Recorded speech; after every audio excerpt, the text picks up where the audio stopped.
Yusuf Ọlátúnjí nìyẹn àwọn orin táwọn bàbá wa fi ń ṣe fàájì níjọ́ náà lọ́hùn mo kí gbogbo wa lẹ́ẹ̀kan sí pé ṣé dáadáa la tún bá gbogbo wa Yoruba nation no going back ni no going back ẹ ká tún gbẹ́yẹ kan sí nínú ẹ yà tún play lè kákọ̀ gbẹ́yẹ kan sí Yusuf volume 34 lélẹ̀ iṣẹ́ àgbẹ̀ èmi kọ́ mo ní copyright orin yẹn o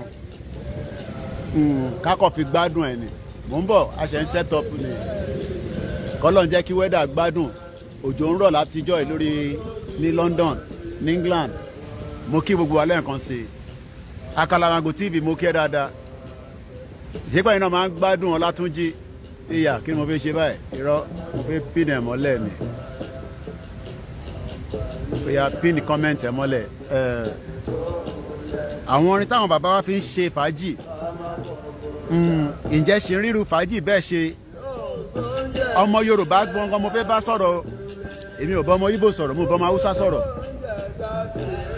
ọmọ Yorùbá ni mo fẹ́ bá sọ̀rọ̀ ṣọmọ Yorùbá wà nílé tọmọ Yorùbá bá ti wà nílé ẹ̀yin mo fẹ́ bá sọ̀rọ̀ ẹ tún súnmọ́ bí wàá ká bára wa sọ̀rọ̀.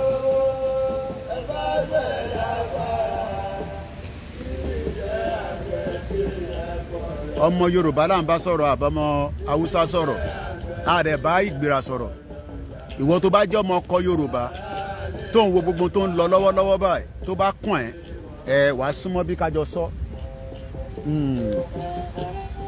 mo kí gbogbo wa lẹ́ẹ̀kan sí pé wẹ́dà yẹn ó beautiful díẹ̀ mo ní lẹ́ẹ̀kọ̀ọ̀kan ká gbatẹ́gùn níta.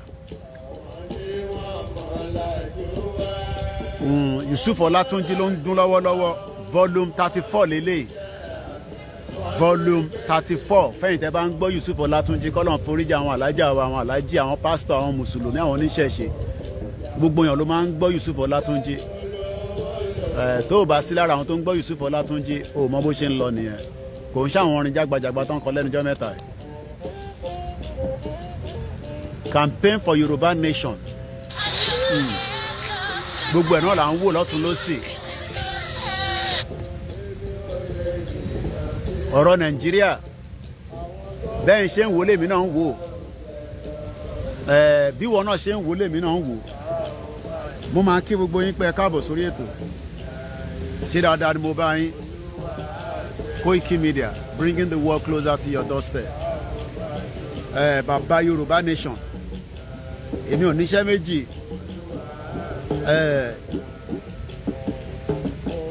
iṣẹ́ kan tá a gbà tá a dẹ̀ gbọ́dọ̀ deliver àwọn kan béèrè pé báwo ló máa bọ́ sí ẹja fi Yusuf Ọlátúnjí ẹ̀ sílẹ̀ torí àwọn akọ́lá ní copyright ẹ̀ mo kí gbogbo wa lẹ́ẹ̀kan sí pé asalaamu aleykum mo kí gbogbo yín mo kí onílé mo kí àlejò mo kí arúgbó mo kí gbogbo ọmọ Yorùbá pátápátá mo wá jókòó mo ń wo bí gbogbo ẹ ṣe ń lọ ní Nàìjíríà ìrìn àwa máa pa mí mo kí Professor Adébánjí Akíntóyè the oracle of our time má ṣe àwọn bàbá yẹn wọ́n ń wo ìran Yorùbá pé ń lọ báyìí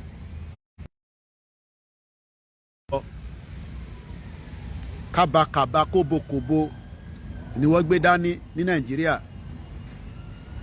ẹlòmíì gan ní Yorùbá nation wọn lè ń pariwo ṣèbí ìjọba kan ti wà níbẹ̀ mọ̀lẹ́mi náà wò ṣé wọ́n monitor government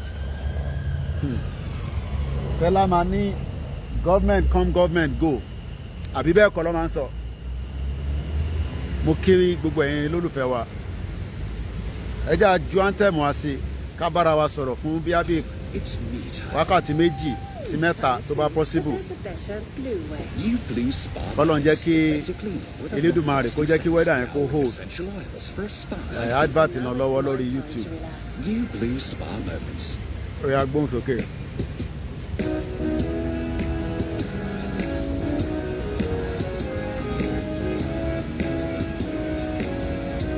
Iṣẹ́ wà forílẹ̀-èdè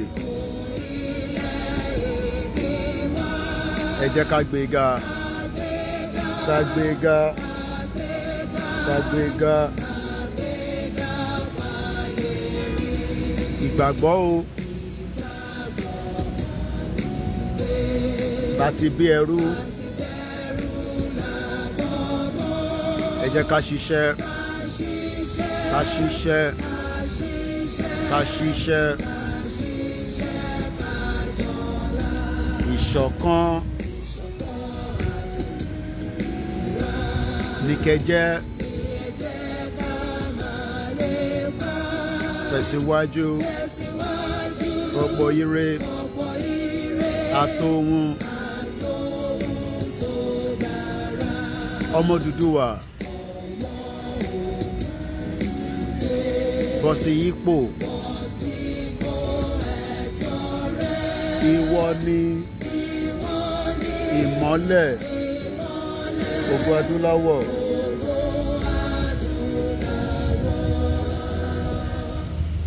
àwa ni ìmọ́lẹ̀ ògo adúláwọ̀.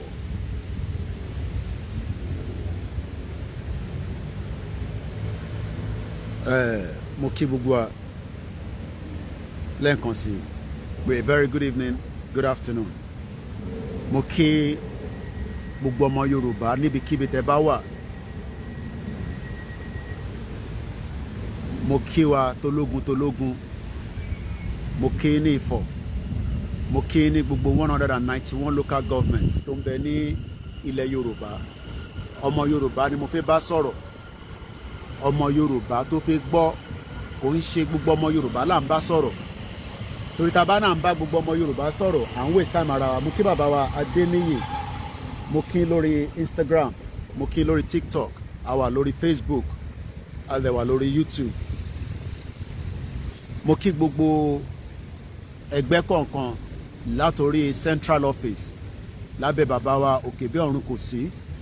Mo kí Aniki Praise ní Egypt ní Cairo. Bàbá wa Débánjọ mo kí yín. Èmi ò lọ́bi kankan. Mo jókòó mò ń wò.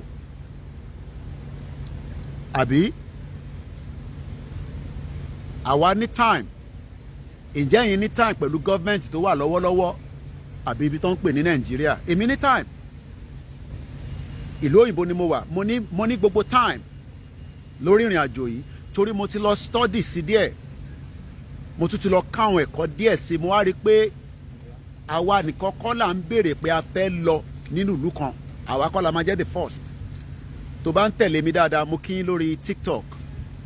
Mo kí àwọn ọmọ Biafra, mo kí àwọn ọmọ Arẹwà. Mo kí ẹ ní Ifọ̀, àbúrò mi dáadáa. Mo kí gbogbo ẹ̀yin ìyá wa. Mo júbà gbogbo àwọn balẹ̀ Yorùbá pátá láì fẹ́ nìkankan sílẹ̀. Mo ń dúpẹ́ lọ́wọ́ ọba tí ó ní ẹ̀mí wa. Ṣọ́rọ̀ òun ló ní èèyàn méjì ti kú lé ní Ìlọrin níbi tó ti ń gbé Tani Ọlọ́run lọ sí prison àbí ní court bó ti ń jẹ́. Nígbà tí mọ́tò bá ń lọ ní one way àbí bẹ́ẹ̀ kọ́. Ọ̀pọ̀lọpọ̀ rò pé ìrìn àjò Yorùbá nation. Mo kí Adamu Lámilékan, mo kí Comrade Abdullahi, mo kí yàwá Gbémilékè. Gbogbo ẹni tó bá nóhùn ò fẹ́ Yorùbá nation, ẹ má bá wọn jà náà. Èèyàn ṣáà yẹ ká máa tẹ́tí ká máa wò báyìí. 600 days ló pé lénìí. Mo kí ẹ Sọ́nkì. Mo kí gbogbo ẹ̀yin tẹ́ tí ń darapọ̀ mọ́ wa lórí Instagram. Ẹ má bínú bí location ṣe fóònù yẹn bó ṣe bend ni. Torí èmi náà máa ń fẹ́ gba atẹ́gùn, máa ń fẹ́ ní breed, máa ń fẹ́ ní atẹ́gùn tó dá. Kò sílùú kan tó ní problem tiẹ̀ o. But ẹ̀ ń dúró pé àwa tá wà nílùú òyìnbó nìkan la máa wá sísàlẹ̀. Mo ń gbọ́ táwọn family bá mi ṣe sọ pé the only language to understand ní Nàìjíríà òun ni protest. Èmi á tẹ̀ sọ pé ní the protest ẹ ṣáà jẹ́ ká máa wòran. Ẹ jẹ́ ká jọ máa wò báyìí. Ẹ rí i pé mo dákẹ́ bí ọjọ́ méjì kan ọjọ́ mẹ́ta. Èmi náà wo gbogbo tó ń lọ náà ni. Ẹ mọ̀ pé lecturer náà láti lọ kọ́ lecture sí àwọn training kéékèèké kan á máa wà. Torí pé èmi ò gbọ́dọ̀ máa jáde kí n má ní content tó ń ṣe content tó máa dẹ́rìn payín èyí tó máa dùnyàn tó máa jẹ́ kéèyàn sunkún òun lèmi gbé dání sọ́wọ́ torí ọ̀rọ̀ Nàìjíríà ìbànújẹ́ tó ń bẹ níbẹ̀ kò ń ṣe kékeré bọ̀ mélòó la fẹ́ máa fà mélòó la fẹ́ máa sọ fún yín àwọn kan tẹ̀ ní Yorùbá nation wo kò lè bọ́ sí mo ní no problem ìjọ Monday ẹ ṣáà rí mi ní Central London èmi náà lọ fún meeting ni kò ní kankan ṣe pẹ̀lú Yorùbá nation àmọ́ meeting àwọn tó ń pè ní ọ̀jọ̀gbọ́n journalist àwọn àgbàlagbà journalist èmi náà lọ jókòó máa gbọ́ nǹkan tó ń sọ ó rò pé Nàìjíríà nìkan ló ní problem bí ṣe ń bẹ sọ̀rọ̀ báyìí ìjà ń lọ káàkiri gbogbo àgbáyé èyí tó bá gbé wá sórí screen ló máa rí òfin pé international media ní time láti sọ pé Nàìjíríà ní problem tó ń bẹ níta wọ́n sọ pé ó ju ti Nàìjíríà lọ ìwọ ló máa béèrè lọ́wọ́ ara ẹ pé ṣé problem wà nínú Nàìjíríà.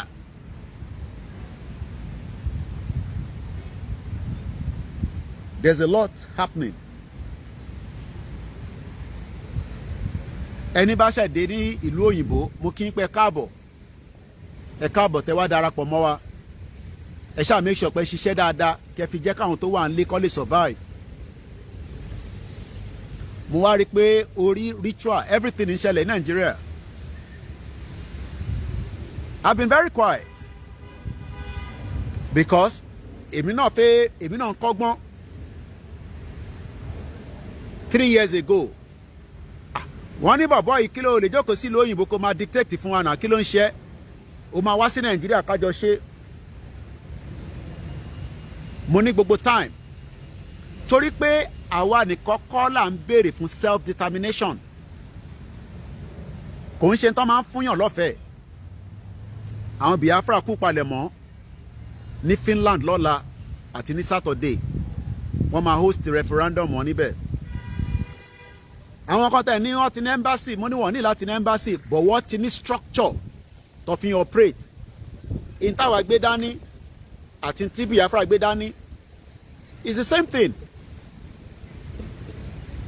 everybody is asking for something but Nigerians are asking for justice àbí nǹkan tẹ̀ ń béèrè kan nìyẹn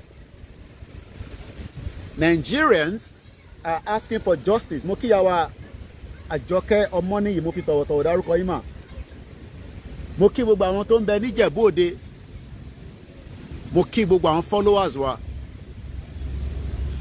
èmi ò báyàn kankan jà o ọmọ Yorùbá tó bá ní òun fẹ́ Nàìjíríà bó ṣe yé mọ́ nìyẹn mo níní láti fi báàkì mi wọ̀nyí àwọn ọmọ skul ló ṣe ń lọ yẹn wọ́n ti ṣe tán wọ́n ń lọlé láti aago 8 tó ti wọ skul wọ́n ṣe ń kó wọn lọ́lé lóòótọ́ kò ń ṣe free tá bá ní free education níbí báyìí school government kan ló máa ra uniform fún ẹ ìwọ ló máa lọ rà fáwọn ọmọ àti bàtà but tó bá wá ní problem tó fi pé yes ó láwọn ẹ̀tọ́ tí government máa ṣe fún ẹ èmi ò ní kí Nàìjíríà má dá o ẹ̀yin tẹ́ ẹ ní pé Nàìjíríà máa dá no problem kódà mo gbọ́ pásítọ̀ kan náà lánàá ó ní 7 years lẹ máa fi jìyà but in tí wọ́n fẹ́ sọ fún yín ni pé after 7 years kí ló máa ṣẹlẹ̀ ojú òfurufú tí mo wò lókè yìí òun náà ló ń bẹ ní Áfíríkà òjò tó ń rọ̀ níbí ló ń rọ̀ lọ́dọ̀ yín lọ́hùn akọni wẹ́dà tó yàtọ̀ síra wọn ni ẹ wá ń wá àwọn tó máa sọ fún yín pé Nàìjíríà máa bẹ́tà ó pé 32 years tó pa Délé Gíwá Babangida ẹ wá justice fún 32 years just reason mo kí ẹ ẹni bá kí mi èmi náà kí n dáadáa ìyá mi Moraina Onífádé mo kí n mà tẹ bá comment ẹ rí i pé mo ti wọ glasses mi màá pìkẹ ẹni tí ìbá dárúkọ ẹ má fi ṣèbínú àlàáfíà ni mo wà mo dúró ta pa èmi ọlọ́bi kankan company tí mo gbé dání òun ni Yorùbá nation iṣẹ́ kan tí mo gbé dání òun lélẹ́yìí tí bá wá need extra work pé mo fi pé mo need ẹ̀ mo mọ tí mo lè ṣe nílùú òyìnbó mo ní right yẹn ló ti gbà lọ́wọ́ yín after independent wọ́n ti gba right kúrò lọ́wọ́ gbogbo wa but àwọn tí wọ́n ní àwọn ní ọgbọ́n wọ́n á máa wá nísìn wọ́n á máa bá wa argue wọ́n á máa sọ òyìnbó ńlá ìlú yìí ni mo mọ̀ pé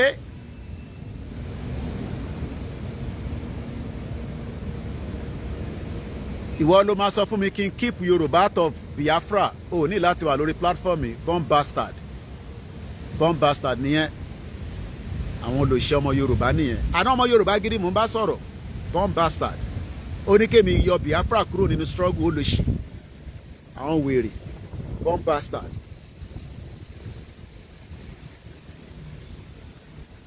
èmi ò mọ èèyàn kankan rí èmi ò wá followers èmi ò need followers tèmi ni kí n deliver message you don't have to accept it. òfin pé British Prime Minister wa Rishi Sunak ó ní time pẹ̀lú gbogbo pé Nàìjíríà máa pín kò ní pín wọ́n ní time yẹn wọ́n ń ṣe summit kan ní Westminster lára àwọn tájọ́ mọ́ra dáadáa ní kan náà àwọn brothers wa uncles wa níbí báyìí mo rí former governor of Akwa Ibom ni òun náà wà níbẹ̀ wọ́n máa ní political summit ẹ̀ ń jẹ́ káwọn òyìnbó máa kóyin lómi ọbẹ̀ jẹ òyìnbó tèmi bá gbé for 25 years òfin ìpò òyìnbó máa san tèmi sọ yìí ni mo wà ní meeting níjọ́ Monday jẹ́ kọ́kọ́ bẹ̀rẹ̀ láti ibẹ̀ yẹn mo kíyàwó Esther Ọláwùnmí mo wà níbi táwọn ọ̀jọ̀gbọ́n journalist tó ń sọ̀rọ̀ tẹ́ bá gbọ́ bí táwọn òyìnbó tó jẹ́ òyìnbó journalist bá ń sọ̀rọ̀ ẹ pìtì ara yín pé we have a long way to go. mo kí Bishop Adesina Daddy wa Fab mo kí Richard mo kí sir ẹ jẹ́ ká ṣe máa fẹ́lẹ̀ gba táyì tí gba call ká ṣe máa fẹ́lẹ̀ náà ṣe broadcast lọ ká tún tàpù platform wa kan tó kù gbogbo ilẹ̀ rí iṣẹ́ tí mo pa ní ìjọ Monday kan ni pẹ̀lú àwọn ní King's Cross was a great outing mo máa ń like kí n lọ síra àwọn outing débi pé èmi àti àwọn tájọ jẹ́ journalist a lè ní àwọn ọ̀rọ̀ tá a máa bára wa sọ àwọn ọ̀rọ̀ ńlá tó máa ṣe àǹfààní fún mú iṣẹ́ tèmi gbé dání torí kò sí organisation tó bá wà láyé yìí ó gbọ́dọ̀ ṣe kí ni ó dà ń kó bẹ́tà báyìí ó ti lọ́lẹ̀ lẹ́ǹkan yẹn jù. Every organization must have a union that represents you. Many of you have the Nigerian Labour Congress àti Trade Union Congress. I hope they represent Nigerians very well. Mo hope pé àwọn trade union yẹn wọ́n máa represent yín. Bẹ́ẹ̀ ni bàbá wa Fab wọ́n ní the whole of the South needs to unite and work together. But àwọn kan fẹ́ gbọ́ Biafra àmọ́ tó ṣe fún wọn. Ẹ ṣì ń ro ìjà tó ṣẹlẹ̀ nígbà yẹn àbí wèrè.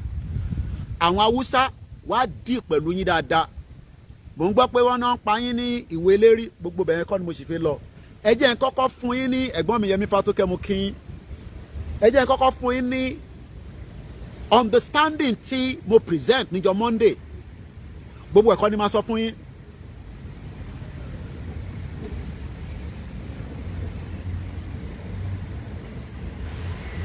Àbọ̀rọ̀ ọmọ òye yín nísìn. Ẹ jẹ́ n kọ́kọ́ ṣàlàyé fún yín. Ṣé rí the work of the media narrative tó bá fẹ́ kọ́ play out ló máa play out fún yín. As it is right now, mo present the 3-minute case study Nigeria níjọ́ Monday. Gbogbo tí mo fi sọ̀rọ̀ kò tó 5 minutes. Nígbà tó ní tó content tèmi tó ní kí n sọ̀rọ̀. Èyí tí mo jẹ́ kó yé wọn níbẹ̀ níjọ́ Monday ni pé within the next 10 years, ó pẹ́ jù nìyẹn. There is likely to be the same crisis tẹ́ ń rí ní Palestine àti Israel ní Nigeria. Kò sẹ́ni tó gbàdúrà ogun. Àgbàlagbà ní ìbẹ̀rẹ̀ ogun la mọ̀, kò sẹ́ni tó mọ̀ parí ẹ̀ bẹ́ẹ̀ ni. But tógun bá bẹ̀rẹ̀, oríṣiríṣi negotiation máa ṣẹlẹ̀. Mo kí ní Woolwich ẹ̀gbọ́n mi triple DRS. Mo kí ní Luton. Mo kí ní gbogbo United Kingdom. Mo kí ní all over the world. Sherry, as long as ẹ̀gbọ́n mi Ṣẹ́gun ọ̀nà mo kí ẹ̀yin tẹ́ wà lórí TikTok. ẹni bá sọ pé ṣé Biafra ni mò ń jà fún á jẹ́ pé o ò ṣọmọ Yorùbá nìyẹn. Èmi ò ní láti wà lórí platform pẹ̀lú mi because ẹ̀yin tẹ́ wà ní SS mo júbà yín o. Mo ń bọ̀ tí bá ti ní mọ́tò mo fẹ́ ra mọ́tò ẹ̀ tí ìdáwó fún mi mo fẹ́ ra mọ́tò ẹ̀ mọ̀ pé àwọn tó wà nílé náà máa ń pariwo mọ́ èmi náà ti ní di mọ́tò báyìí mo ti ní di 7-seater. Ẹni tó bá dẹ̀ ní mọ́tò tó jẹ́ spare one ní UK tẹ̀lé ní Koiki ó yá mo dash ẹ kò ń ṣe ìtẹ́ máa ní ẹ yá mi o ẹ máa dash mi torí mo lè wá dá mọ́tò padà tí máa ti fi lọ gbá èmi máa ń drive ẹnu ibi tí mo fẹ́ lọ kọ́ nìyẹn. Màá máa sọ demand mi later ẹja mo kí dáadáa ìyá mi rookie baby. Mo wá kí gbogbo àwọn ọmọ wa àtàwọn ọmọ tó ń bẹ nílé àtàwọn tó ń bẹ níta ẹ̀yìn train station ni mo wà ní tó ṣẹlẹ̀ nìyẹn. Mo ń dúpẹ́ nítorí pé kò ń ṣe pé èmi ni mo jẹ́ the best but analysis tèmi ó ń link mọ́ knowledge pé media work gangan ni mo gbé dání. That is what make me different. Èmi náà máa lọ ń kọ́ ẹ̀kọ́ ẹ rí pé ẹ̀rí mi lẹ́nujọ́ mẹ́ta èmi náà ń ṣe àwọn ẹ̀kọ́ kéékèèké tó máa ṣàǹfààní. Nígbà tí mo wá ń present níjọ́ Monday fún àwọn journalist ẹgbẹ́ mi mo ń sọ problem tí Nigeria ń face lọ́wọ́lọ́wọ́. Mo ní problem yẹn is still within but in the long run tí kò bá wà contain ó lè explode. Kò sẹ́ni kankan tó fẹ́ kí wàhálà kankan ṣẹlẹ̀ but the structure tí Nigeria wà lọ́wọ́lọ́wọ́ nísìn bàbá mi Omitola Togun Kẹ́hìndé Mukinsa the structure tí Nigeria wà presently right now tá a bá ti review ẹ̀ kájọ jókòó kájọ sọ bí tọmọlúàbí even if it's gonna take another 10 years ká fi jọ gbé yẹ̀wò bọ́kẹ́ máa sọ pé kí ni kàn yín pẹ̀lú àwọn Biafra kí ni kàn yín pẹ̀lú àwọn Arẹwà kí ni kàn yín pẹ̀lú àwọn ọmọ Yorùbá. We are going into a direction ẹ̀gbọ́n mi Jakolusola Mokinsa Mr. T Entertainment mo kí yín Mr. Olufati mo kí gbogbo yín ẹ jẹ́ ká máa continue ká máa yẹ kíkí yẹn kó take time wa. The longer we remain in that one block called Nigeria, the more friction ó máa ṣẹlẹ̀. Now, how do we reduce the problem? Is it by the current situation of government? Oh yes, we want the government to be there. Ìlú tó bá ní government as we speak right now, ó máa wà nínú anarchy stage. And Nigeria is not there at the moment. Mo fẹ́ kó wá báyìí so that because camera mẹ́ta wà nísàlẹ̀ bí báyìí so that kí gbogbo ẹ lè wà kí lè máa face báyìí. Ó dà pọ̀ better báyìí torí àwọn tó wà níbí báyìí gbogbo wa lè máa rí mi at the same time. Mo kí gbogbo alẹ́ nǹkan sí mo kí yín láìfẹ́ nìkan kan sílẹ̀. Ṣé rí ọ̀rọ̀ Nàìjíríà àwọn tó jẹ́ ọlọ́pọlọ àwọn tó jẹ́ elite tó jẹ́ ọmọ Yorùbá ni mo bá sọ̀rọ̀ Yorùbá mo fẹ́ sọ tó pọ̀ jù mo fẹ́ kí English pọ̀ nínú ẹ̀. Wọ́n ń wò báyìí wọ́n ń review wọ́n ń wo bóyá probability wà pé ìjọba tó ń lọ lọ́wọ́lọ́wọ́ yìí ó ṣeé ṣe kó dáwọn kọ́kọ́ padà tó máa jọmọ́ bí autonomy kékeré kan àbí bí restructure. Ìyẹn àwọn ọ̀jọ̀gbọ́n àwọn tó jẹ́ ọlọ́pọlọ ni mò ń sọ̀rọ̀ nísìn. Wọ́n monitor government yìí ẹ mọ̀ pé government máa ń wá government máa ń lọ but government tá wà nínú ẹ̀ is a very very important government fáwọn Yorùbá kan and eléyìí ló máa decide tí government yìí bóyá ó máa ṣe ń tó fẹ́ àbí kò ní ṣe. Tí government yìí bá ṣe ń tó fẹ́ wọ́n máa sọ fúnra wa pé kò tán yín ṣe bá sọ fún yín ó máa easy fún wọn bẹ́ẹ̀ kó castigate wa pé ọ̀nà tá fẹ́ gbà ọ̀nà yẹn kọ́ lọ́nà kódà mo sì rí lára àwọn tájọ́ ń ṣe Yorùbá Nation tó wà ní Niger State oníṣòbó òun sọ fún mi pé kí gbogbo wa ká lọ ṣe politics pé crowd tí Ìgbòho ti níyẹn àti numbers tá ti níyẹn a lè fi pull into the politics just like báwọn obedient movement dáwọn náà ṣe ń ṣe nísìn because wọ́n sì ń rí pé there is still hope in the political terrain of Nigeria. How are you? Àbọ̀rọ̀bọ̀yé nísìn wọ́n sì ń wò bóyá there is a political tone kan tó máa happen bóyá Bọ́lá Tinubu ló máa wá set president yẹn I don't know but all I can say is that tí current administration tí à ń pè ní Bọ́lá Ahmed Tinubu tó bá parí dispensation ẹ̀ ọdún mẹ́rin ló ṣì ní for now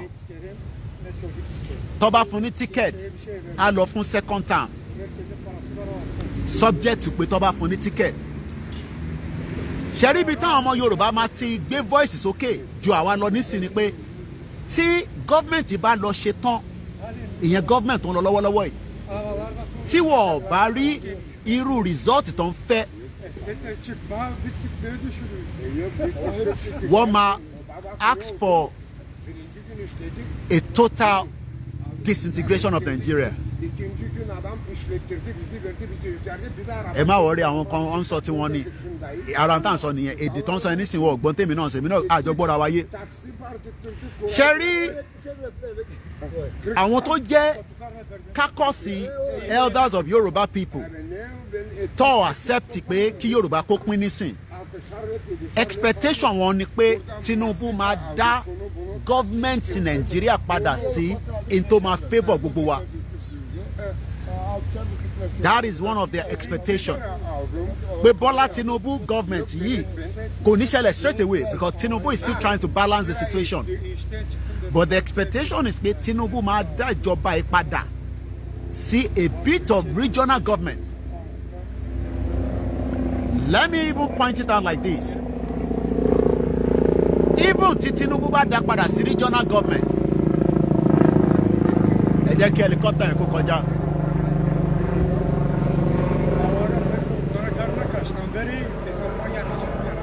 Even tí Tinubu bá dá government padà sí regional government tó fún wa ní a bit of autonomy, ẹ̀yin tẹ́ bá wọn meaning autonomy, tó fún wa ní power to the state level.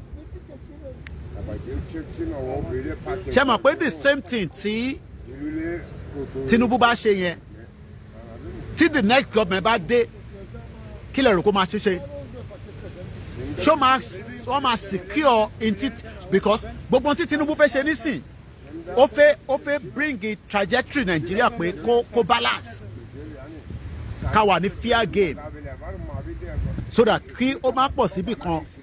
Maybe that is what he's planning to do.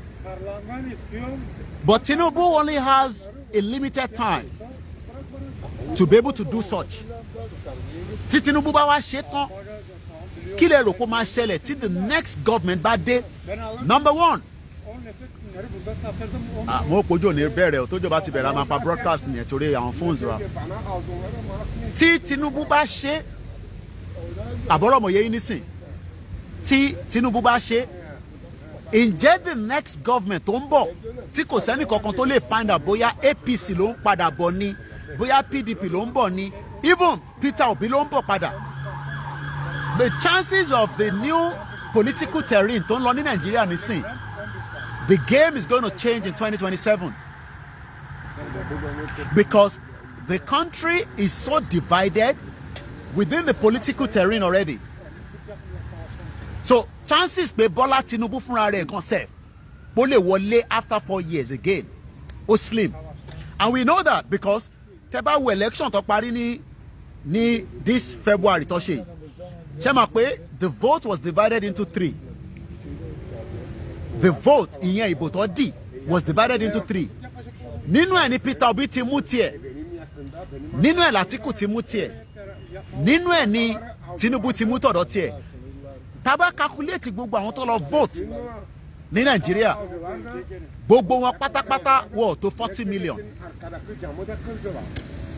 So that means pé if the next election comes up in 2027 and big Nigerians they're becoming much more wiser, and there's a lot of hatred for the APC and the PDP. If another political party be Labour Party yẹn bó ṣe push, tí Labour Party bá lọ push ju bó ṣe yẹ lọ, tí PDP bá lọ fọ́n padà pẹ̀lú Labour Party, ṣe mọ̀ pé wọ́n lè na hands down APC in 2027. I hope some of you are calculating. So Tinubu has 4 years to play around whatever tó bá fẹ́ play pẹ̀lú. He only has 4 years. Kò ní 8 years lọ́wọ́. The Northerners to support Tinubu can decide to pull out and support. Oh yes, somebody's even saying rigging the election in 2027 will be very, very difficult. Rigging the next election. Thank you so much, Mr. Clement. Yeah, I could tell. Yeah, Nigeria will cease to exist. It's just a matter of time. You're right. Thank you so much. The weather is getting a little bit funny. So, Toba Bere, I'm allowed to end broadcasting. And we will pick it in from the next time. What I just want Bubomo Yoruba only understanding and Bola Tinubu has 4 years to make decision on which side he wants to play with as the power sharing in Nigeria. Moke must be. If Bola Tinubu failed to put Nigeria, Moki Babawa Dayo Olabi, Spicy Grill, Ẹ̀gbọ́n mi Moki, Afa Fọlọ́run ṣọ́ Moki sir, Moki ẹ̀ ń tẹ́ enjoy wa lórí TikTok. Tí President Bola Ahmed Tinubu tó bá fail láti put the direction tẹ́yìn ọmọ Yorùbá tẹ́yìn expect kó put it, it will be very difficult for any Yoruba again láti fẹ́ hold the center. Ẹ mọ̀ why? Ṣẹ́rẹ́ àwọn north wọ́n ní tó ń pè ní a serious backing láti ta láwọn tó ń fún wọn ní bí ó ṣe máa tó ètò yẹn. Everybody knows that the north was in control of the military. Right now, north ló ṣì ń control military. You don't have to agree with that. Even though pé Bola Tinubu ló wà ní government, the northern part of Nigeria ló ṣì ń control gbogbo military architect Nigeria. Ṣẹ́rí gbogbo pé wọ́n fi military person síbẹ̀ yẹn is just to stabilize it. Tó bá máa ṣe coup lẹ́ni nísìn, àwọn northerners lè ṣe coup láti gbàjọba lọ́wọ́ Bola Tinubu. But wọ́n ò ní ṣe coup. Because tó bá ṣe coup, wọ́n mọ̀ kó máa wà bloody. Wọ́n dẹ̀ mọ̀ pé chances pé coup yẹn máa survive ó slim there. So what they are waiting for now is the countdown to 2027. Yes, you're right, Mr. Clement. There's no continuity in Nigeria government. Tinubu cannot sustain Nigeria for a very long time.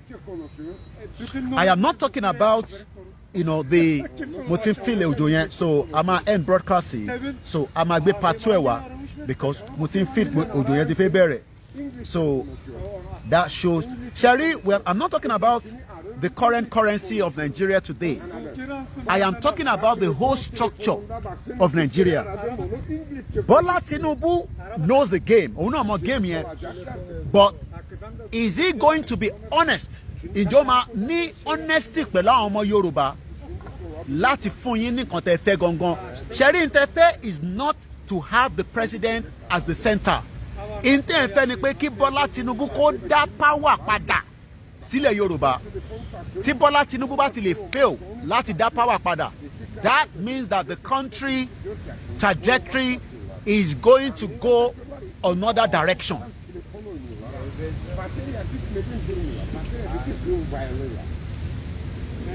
There is a lot of problem in the world.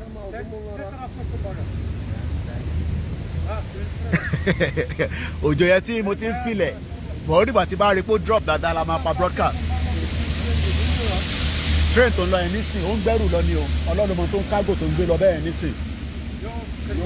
ẹ yẹ ká fìbẹ̀ yẹn sílẹ̀ ẹ yẹ ká padà sórí self determination. ẹ̀yin tẹ́ bá follow mi lórí Twitter àti lórí Facebook ìyẹn Koiki Odùduwà àti lórí YouTube community mo post àwọn kankan lẹ́nìí lára àwọn kan tí mo bá pàdé ni ṣe rí lórí ọ̀rọ̀ self determination.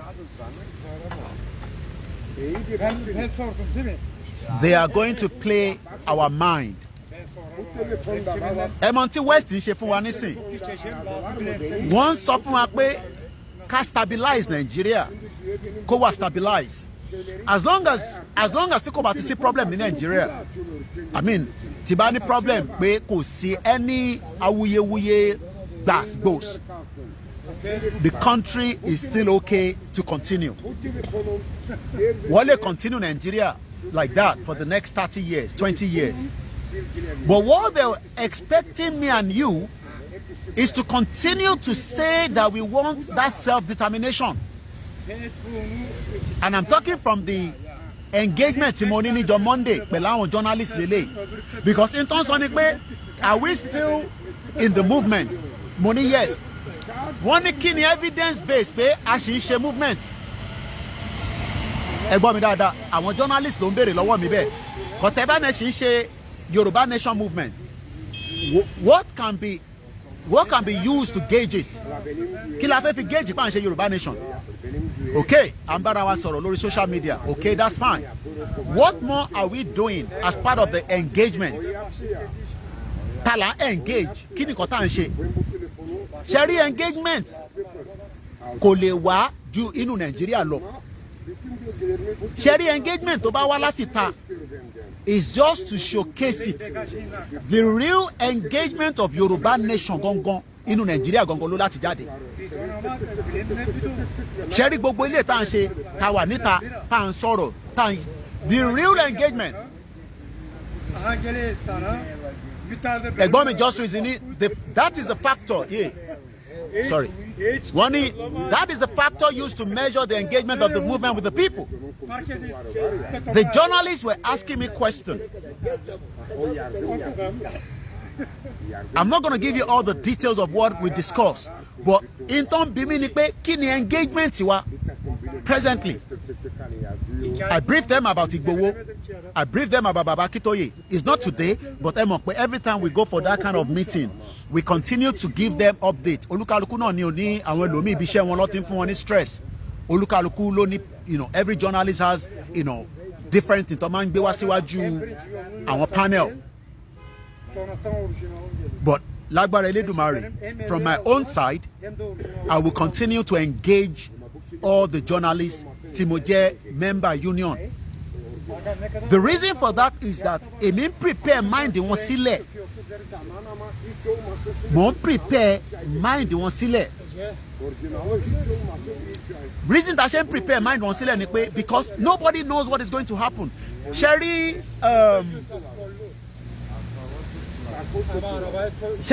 we are hardly hearing anything about ìjà Ukraine àti Russia.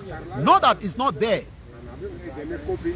As we speak right now, more than 12 journalists kú between Palestine and Israel. More than 12 journalists. But in tí wọ́n béèrè lọ́wọ́ wa ni pé kí ni engagement wa lórí ìrìn àjò yìí? Àti pé báwo la ṣe fẹ́ sustain engagement yẹn?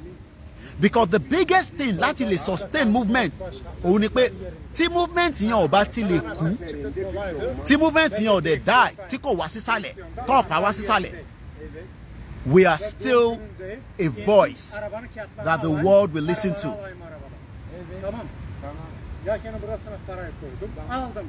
We can run rally from London to America, to Canada, to wherever country that accepts. Ní Dubai, rally ní Dubai is not allowed. But within the confinement, of our tower, nita àbọ̀rọ̀ mòye nísìn, inú ilé gangan nílẹ̀ Yorùbá ní the 191 local government, ibẹ̀ gangan ní iṣẹ́ pọ̀ sí jù. ibẹ̀ gangan ni iṣẹ́ pọ̀ sí láti ṣe. ẹ jẹ́ n sọ kọ́kọ́ fún yín ṣé mọ̀ pé mo rí kankan ní Israel wọ́n ṣe kinní kan mo mọ̀ bí àwọn kan notice I don't know maybe some of you pick this up as well. wọ́n sọ fún àwọn tó wà níbi tí there's gonna be a ground invasion. There's no doubt about it. There will be a ground invasion. But ṣé mọ̀ pé Israel circulate information. Ọ̀nà wo lẹ́rù pọ́fin circulate information fáwọn tó wà nísàlẹ̀. Ọ̀nà wo lẹ́rù pọ́fin circulate information. Wọ́n bẹ̀rẹ̀ sí pín flyer wọ́n dà látòkè through helicopter or whatever. I'm sure helicopter anyway. Wọ́n bombard the city yẹn. This is not the time for Yoruba people to sit behind the fence. Mukiawa Kemi Bello. This is the time to put the real engagement. Thank you, Apple Juice. Thank you so much. Appreciate. Àsìkò tá gbọ́dọ̀ make a lot of information. Small leaflets, big leaflet, ní èdè Yoruba, in millions go circulate sí gbogbo ilẹ̀ Yoruba, and prepare our people's mind pé tí Bọ́lá Tinubu bá ṣe tán tó bá fail láti gbé Nàìjíríà lọ síbi tó fẹ́, option ti Yoruba nation kò tí kú ó sì wà níbẹ̀. Nítorí pé ọ̀pọ̀lọpọ̀ àwọn ọmọ Yorùbá lẹ́ni wọn ò ní gbọ́n tá à ń sọ nítorí pé Tinubu wà níbẹ̀. Ebi Yorùbá máa pa wọ́n, ìyà Yorùbá máa jẹ wọ́n, economy ò bá wà, owó lẹ́ni nísìn ti di 1,300 and something naira sí pounds. Ìyẹn lá ní èní owó yìí ó ti di 1,000. Owó yìí ti di 1,000 láàárọ̀ yìí. Ó ti di 1,000 to, but everybody nílé expectation ni pé yes Tinubu ṣe dé bẹ́ẹ̀ ni ẹ fún ní time ó sì máa perform tá à ń sọ ni pé kò ń ṣe pé kí Tinubu kó stabilize economy Nigeria làwọn ń sọ, kò ń ṣe kó stabilize security. If he fails to return Nigeria, fẹ́yìn tẹ́ ń support Tinubu ni mo ń sọ ẹ mọ̀ pàwọn ní sí Yorùbá nation làwọn dúró lé lórí. If Tinubu fails to support your own regional government, then gbogbo ọmọ Yorùbá gbọ́dọ̀ padà sí one same conversation, the total disintegration of Nigeria. Some of you expect the Yoruba nation movement to die so that tó bá ti kú, then tí Tinubu bá wá lọ fail yín níwájú lọ́hùn, àwa ṣe gbogbo wa jọ dìde padà lẹ́yìn ìgbà tí power bá ti kúrò lọ́wọ́ Tinubu. Even tí Tinubu bá fi government sílẹ̀ ní 2027 kò sí nǹkan tó lè ṣẹlẹ̀. Chances pé Tinubu ń bọ̀ ní second term, I don't see that, but give and take. Tó bá fi government sílẹ̀ ní 2027, kí lẹ rò kó fẹ́ ṣẹlẹ̀ ní 2028? Kí lẹ rò kó fẹ́ ṣẹlẹ̀ ní 2028? Ǹjẹ́ ọmọ Yorùbá ǹjẹ́ à ń ronú 300 times ahead? Bàbá wa Àjàgbé sọ pé we too can do that in Yoruba land now. All our 6 states can distribute flyers. Well, ẹ mọ̀ pé mi mú information jáde nísìnyí. Nínú information tẹ́mi bá mú jáde, yes, I expect everybody to look into it. This is Bàbá Awólọ́wọ̀ ti lo helicopter láti fi ṣe campaign dáadáa. We can do the same thing. How that is going to happen, I will leave that fáwọn tó jẹ́ ọ̀jọ̀gbọ́n. Àsìkò yìí ò ń ṣe àsìkò tá a máa sọ fáwọn ọmọ Yorùbá pé ọ̀rọ̀ ebi nìkan ló ń pa wá, insecurity. Àsìkò tá a gbọ́dọ̀ jẹ́ kó mọ̀ pé the only solution tó ṣì wà on the table ò ní pé kólúkálukú máa lọ. Ṣé wá náà ọmọ Yorùbá tó ń náwọn tí ìfẹ́ lọ yẹn, we don't have to argue with them. A kò ní láti máa explain fún wọn reason tí a ṣe gbọ́dọ̀ lọ. Mo kí ẹ ìjáyà. The reason yẹn wọn ní láti accept it straight away. But if this administration tó ń lọ lọ́wọ́lọ́wọ́ ẹ̀ tó bá parí ní 2027 tó bá padà wá ó sì lè continue with the hope pé a fún yín nìkan tá à ń fẹ́. But let me say this, gbogbo àwọn tó ń pera wọn ní the Elder Council of Yoruba Leaders, àwọn Afẹ́nifẹ́re, any one of them that are saying that they want a regional government, I've listened to them, I've read their press release. Mo kí ẹ̀gbọ́n mi Okemite, ìyá mi Ọlájúmọ̀kẹ́ Àjọkẹ́ TJ mo kí ma, Rave 8 mo kí Alájà Sherifa, mo dẹ̀ kí ìyá tó bí mi lọ́mọ dáadáa, mo kí Ìgbòho Òòṣà, mo dẹ̀ kí bàbá Akíntóyè, mo kí bàbá wa Bánjí Ayélóge, mo á kí gbogbo àwọn ìyá wa. No, ẹ má ma ní, we have a leader in Yoruba land. Gbogbo wọn wo ọ̀nà tí Tinubu fẹ́ gbà ni before they can be saying anything lórí ọ̀rọ̀ Yoruba nation. Tá bá sọ pé a ní Yoruba leaders in Yoruba land, irọ́ là ń pa fúnra wa, we have them. But none of them are ready to take the bull by the horn. Well, a ní bàbá Afẹ́nifẹ́re, a ní bàbá wa Fáṣọ̀rántì. These are two leaders in Yoruba land. Kò ń ṣe àwọn ọba là ń sọ. So early now àwọn Yoruba leaders, we have them. But what we are saying is that none of them are ready, because what believe pé Bọ́lá Tinubu ìyẹn ọmọ wa, definitely British is never going to let you go anyway. So I live in England. If you're expecting the British government to let you go, you are joking. And I know that from my engagement with àwọn tó jẹ́ activists. I have a lot of activist journalists tó jẹ́ àwọn ọmọ Irish, tó dẹ̀ jẹ́ àwọn ọmọ other countries àti English. And they've said the same thing, that if you're expecting the British institution to divide Nigeria, you are wasting your time. Bẹ́ẹ̀ni ìyá mi Ọlájúmọ̀kẹ́, self-determination is not a crime. Yoruba sovereign nation is what we're asking for. And we will continue to ask for that until we get it. Well, they will not give their voice out now on Yoruba nation. Mokiba Baba Tiamiu. Nobody should expect the leaders of Yoruba land láti jáde sọ fún yín pé àwọn fẹ́ kí Nàìjíríà kó pín. I asked Baba Fashion Ayọ̀ Adébánjọ, mo ní dádì kí ló dé tí ẹ̀yin ò ṣe fẹ́ jáde kẹ́ sọ fún wa. But nígbà yẹn expectation wọn ni pé Buhari tó wà níbẹ̀ regional government yẹn là ń béèrè fún, a máa gba regional government. But Buhari ò fún wọn ní regional government. So the expectation now is that many people, Baba Wadeni, Waka commenting here, and if the home-based media has been diverted talking about local government mineral resources, someone died of motor vehicle, keke nape, ati no more updating about Yoruba nation. Well, I'm going to come to that area. Who are you asking Odua nation from? You're not asking from anybody. It's our right. Is the right? So if you don't know the right, then you probably don't know what is going on around the world. So what do you mean, who are you asking?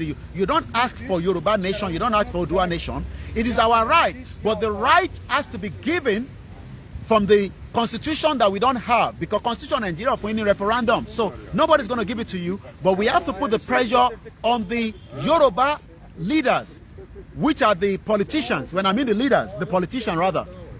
So you must be asking that from the politician, your senator, and your House of Reps.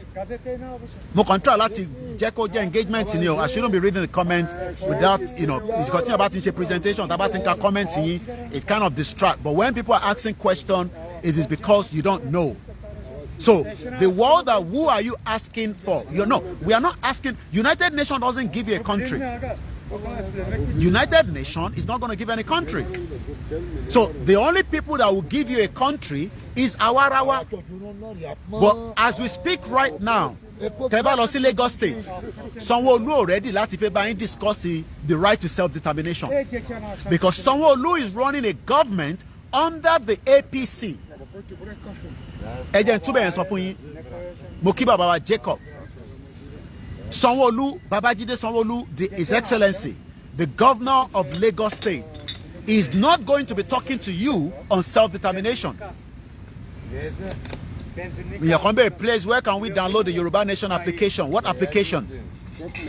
Ẹni láti ṣàlàyé fún mi mo kí àwa Ọlájírè Coker ìwà pẹ̀lú ẹwà mo kí sister mi Yèyé Oge mo kí. So nobody's going to give you this country. The only option that is on the table is by putting or asking for referendum.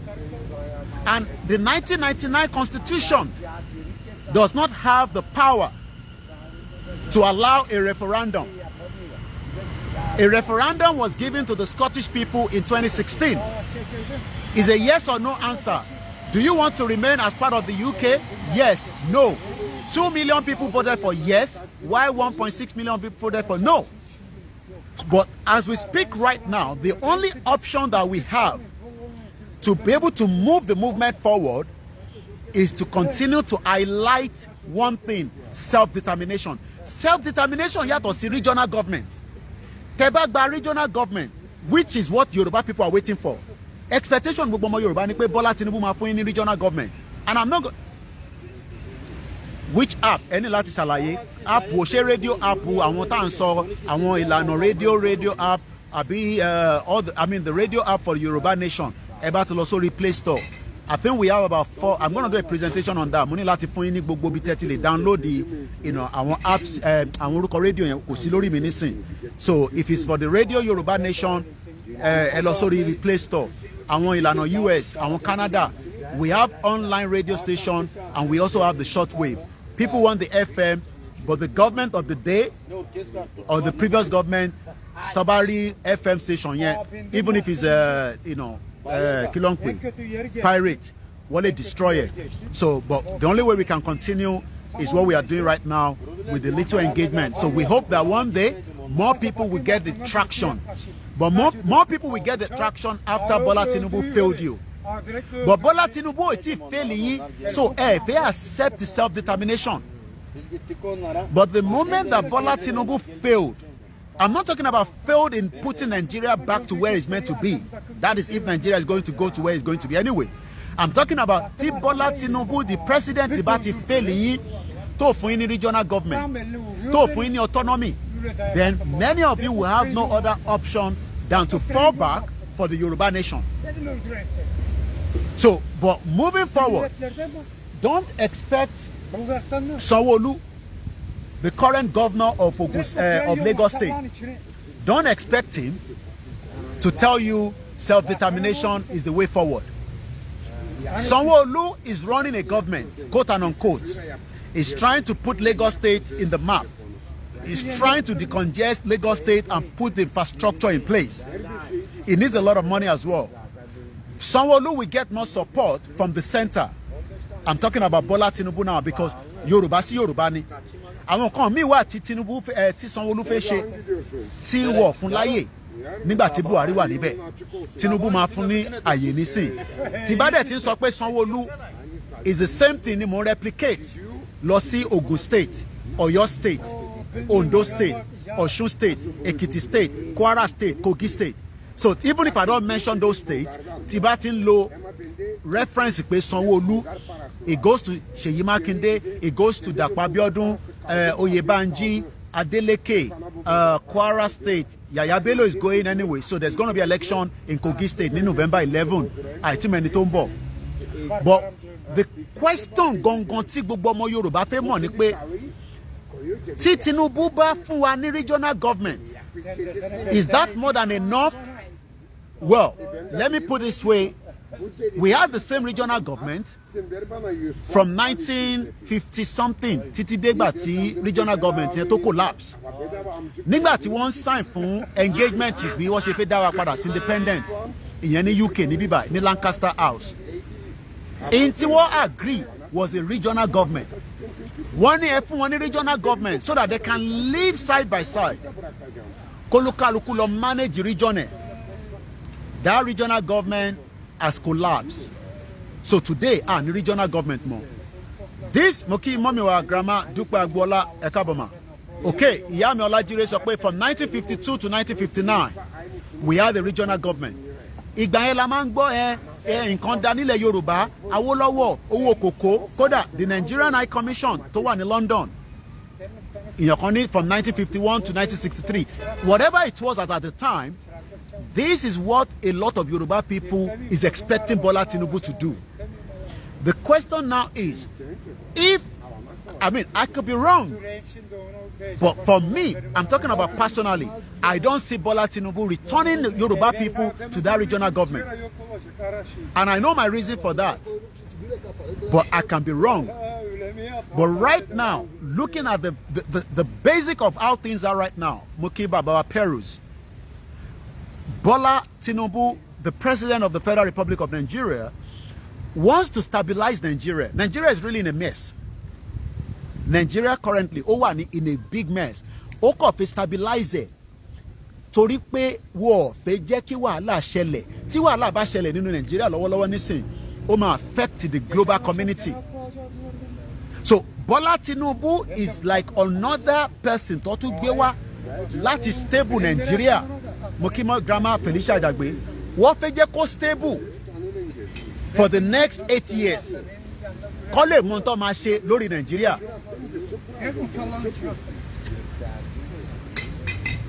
Ẹ gbọ́ mi dáadáa.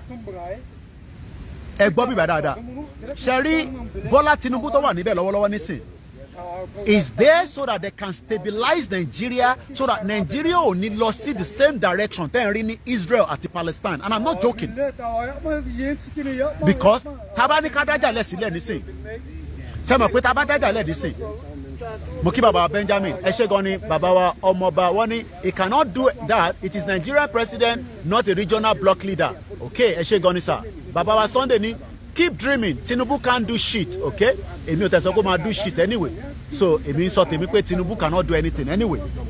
But for the argument's sake, whether I dare to clear there, ṣé mọ̀ pé taba ní ká dájà lẹ̀ nísìn ìjà tí mo mí pé ká dájà gidi lẹ̀ ìjà gidi ni mo ń sọ ó ti yẹ yín ká má fi gbogbo ẹnu sọ̀rọ̀. Ṣé mọ̀ pé ìdajì Yorùbá ò ní tẹ̀lé wa? Ta ló agree pẹ̀lú kan tí mo sọ yẹn? Ìdajì Yorùbá wọ́n ní tẹ̀lé wa. Mo kí ìyá dáadáa Alhaja Airat ẹ káàbọ̀ sórí ètò mọ́mì. Wọ́n ní well done Koiki, the only solution is for Yoruba nation to separate. Ta ló agree pẹ̀lú statement yẹn? Ta bá ní ká dá wàhálà lẹ̀ nísìn, half of the Yoruba people wọ́n ní tẹ̀lé wa. Bàbá wa Yuba ní òtítọ́ ọ̀rọ̀, my brother. Kí ló dé tó ṣe ní tẹ̀lé wa? Torí Tinubu wà níbẹ̀.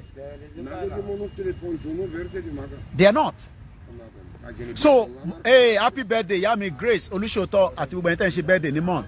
Bàbá mi Fatoni Akindele, wọ́n ní yes, I agree. Bàbá wa ọmọ wọn, I disagree with you.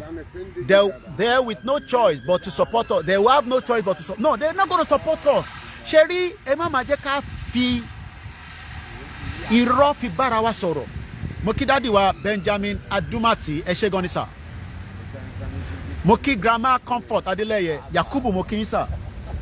Mo kí ẹ̀yin tẹ́ wà lórí TikTok àtẹ̀yin tẹ́ wà lórí Instagram.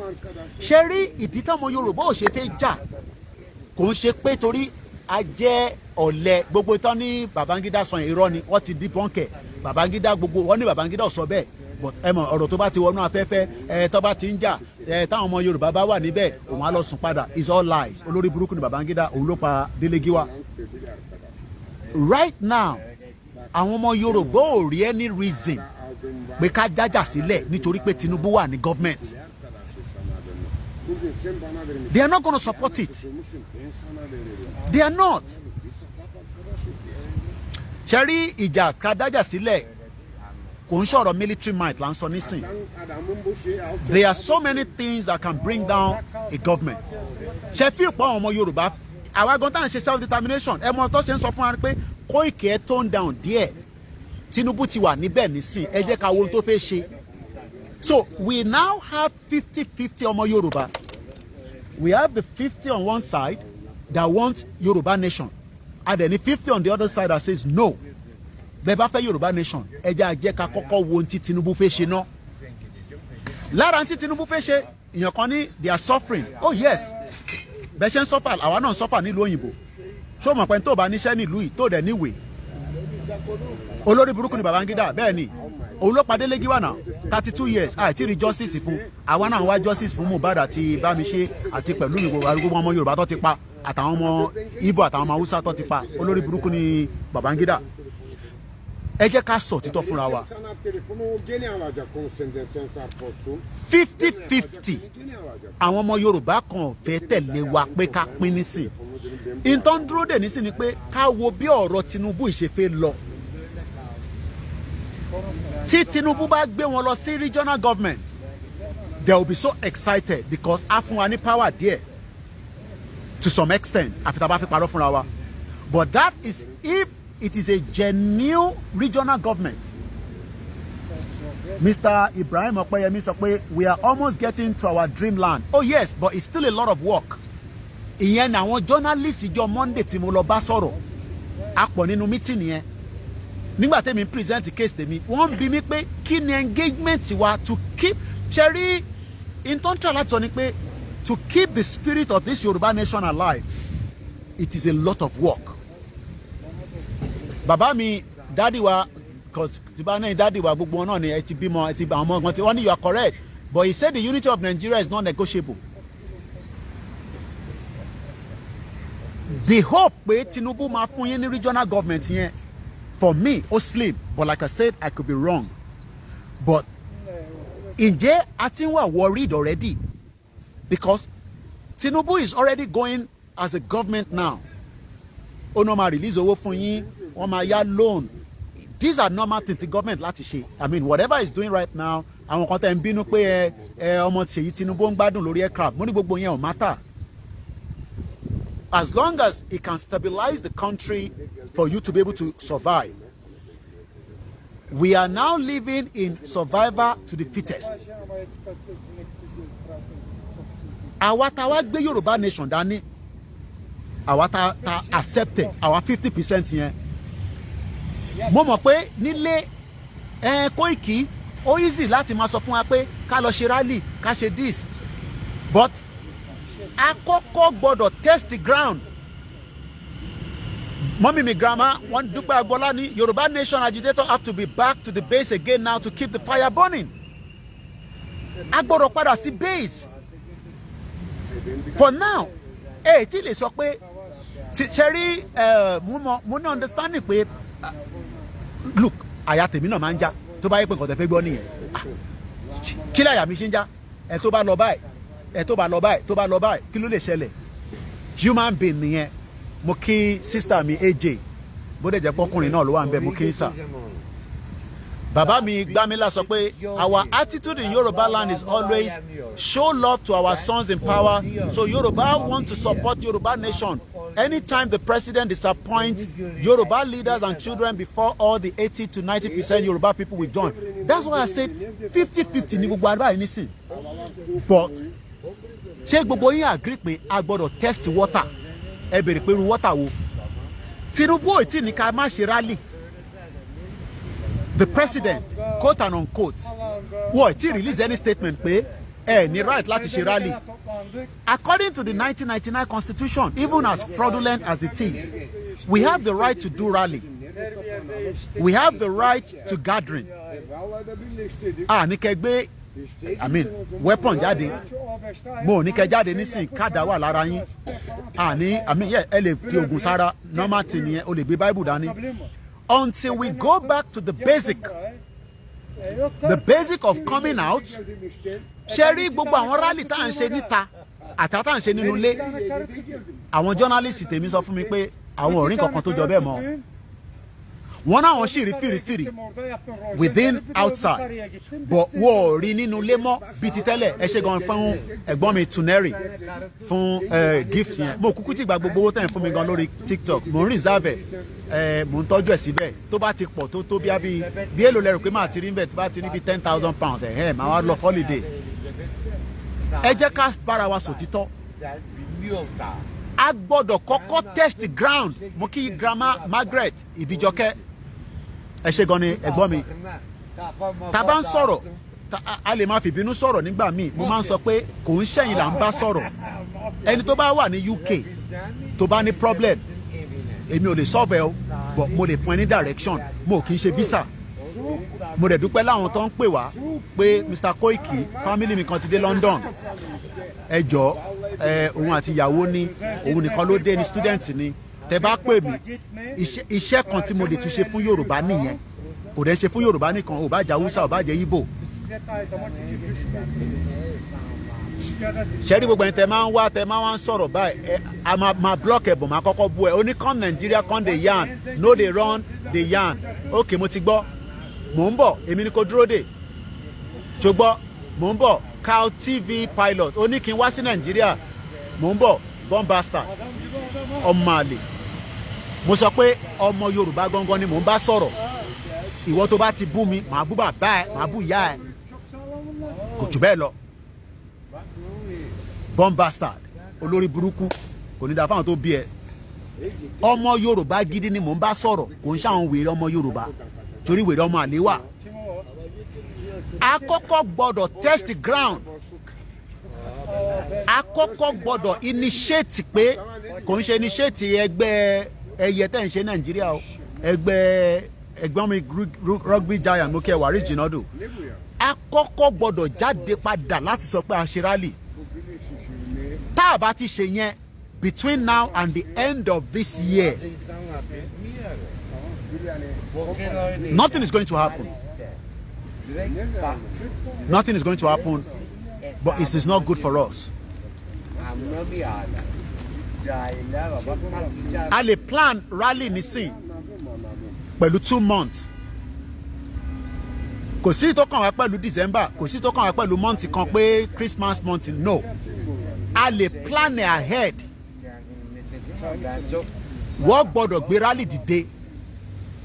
Fact ni mo gbọ́ lẹ́sọ̀ ṣẹ́rin tí mo ń sọ nísìn based on tí mo mú padà níjọ́ Monday ni mo pé mo fẹ́ fi gbogbo ẹnu sọ̀rọ̀ journalist lèmi ní bíbá to the core èmi ò mọ̀ tán but àwọn tó jẹ́ àwọn àgbàlagbà òyìnbó tó mọ̀ nípa self determination message tó ń fẹ́ mi òun lèmi náà sọ fún yín lọ́wọ́lọ́wọ́ yìí o tẹ́ ẹ̀ bá ti jáde síta padà pé ká ṣe rally tí ọdún ìbá lọ tá a bá ṣe rally we've lost one section of what could have been the best opportunity for us again. This is not the time to sit back. Ní láti ní rally wá next week, no. Ní láti ní rally wá ní month. We can prepare a date. We will give that date ahead. Forget it. Sherry Bola Tinubu, the current president, right? We want to test that Tinubu presidency on the Yoruba rally. Ó máa wá sí state visit. Mo don pè ní state visit. The president at some point will come for a state visit. Wá sí UK. Tá bá ṣe rally yẹn, indication tí mo ń get nísìn. Ẹ̀yin tẹ́ wà lórí Koiki Instagram, ẹ lọ join wa ní Ọláyọmí Koiki. Okay, mo ní backup battery, charger, power bank. So ẹ jẹ́ ká gbé àwọn ilé ìwálẹ̀ báyìí padà.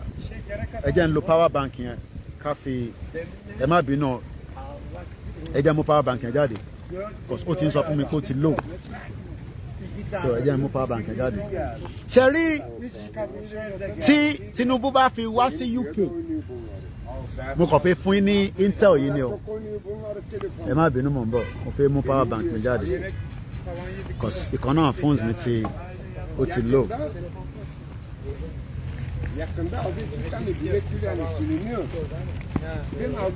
Mo kí gbogbo alẹ́ nǹkan sí pé Ọlọ́run ní fi wá sílẹ̀. Ẹ jẹ́ ká ṣe báyìí. Ẹ má bínú ẹ̀yin tẹ́ wà ní ẹ jẹ́ ń gbélé wa báyìí so kó lè jókòó sí ilé. So at least ó ṣì bẹ́tà bẹ́ẹ̀ so mo ní láti wá ẹ má bínú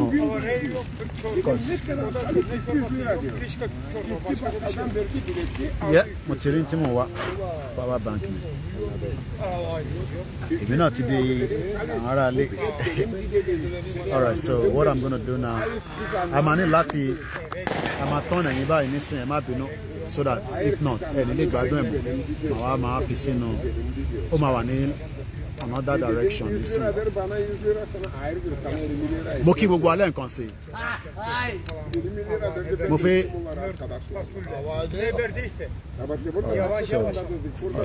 now let's put this weather yẹn ò bad náà at least mo ṣàwọ̀ jacket so ẹ jẹ́ ká gbé wá báyìí ẹ jẹ́ gbé wá báyìí so ẹ jẹ́ kí n wá.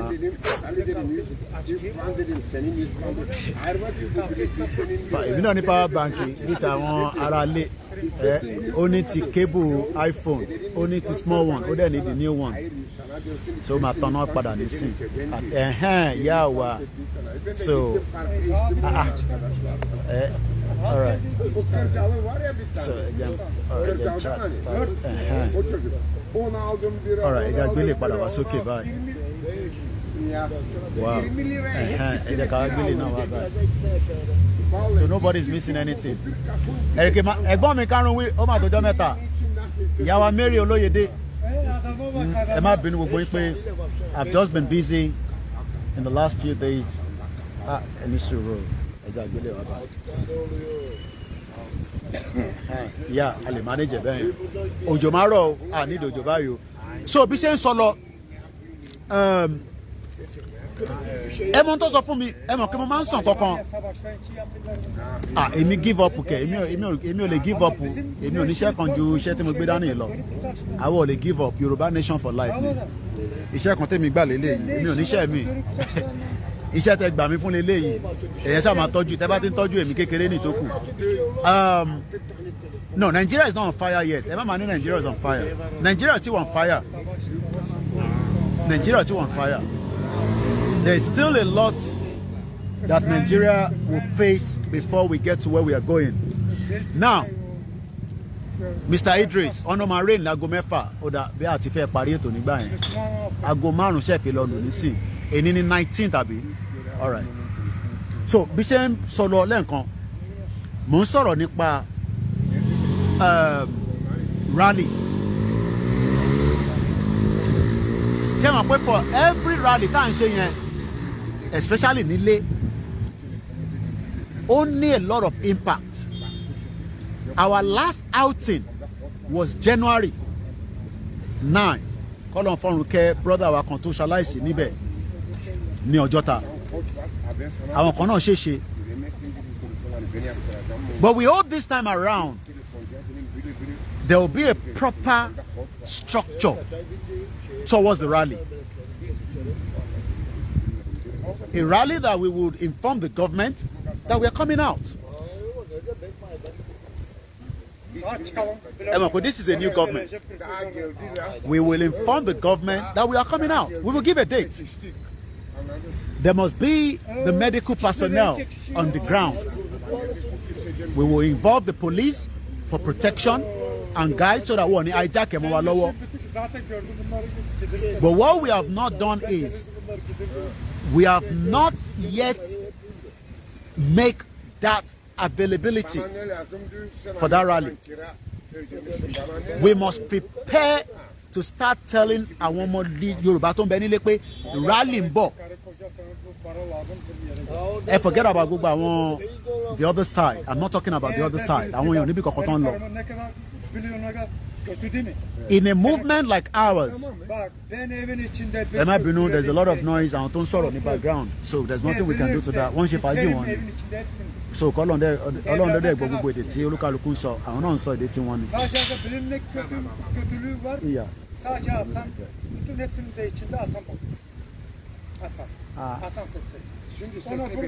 Ti lọ pa láìpẹ́ yìí bí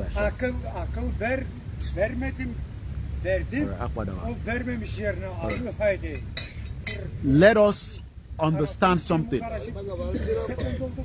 Money every month làwọn ará Scotland ló ń ṣe rally every month. kí ni reason tẹ́ ṣe rò pé wọ́n ṣe rally yẹn is to keep the movement alive. Nectech Electrical, good afternoon. Ajani Ajala Mukin. If we want to keep this movement alive, we must be prepared before the end of this year to test the ground. Tabawa test the ground. Tabawa reaction government. Then some of us would then put some reports. Sibito Ekolo again. Bemishewa, as a media personnel, I'm not talking about as an organization of YSDM. Èmi fúnra mi, anibi tá ń kọ report wa sí pé níjọ́ báyìí nǹkan báyìí ṣẹlẹ̀, ẹ kò mú dání kó wà nínú archive. Kò sọ́gbọ́n ẹ̀.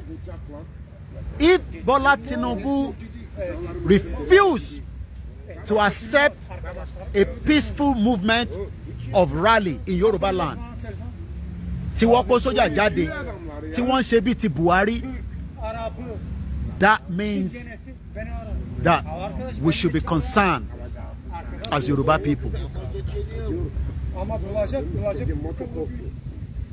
Oh yes, it has to be one state. Ní láti ṣe ní multiple states.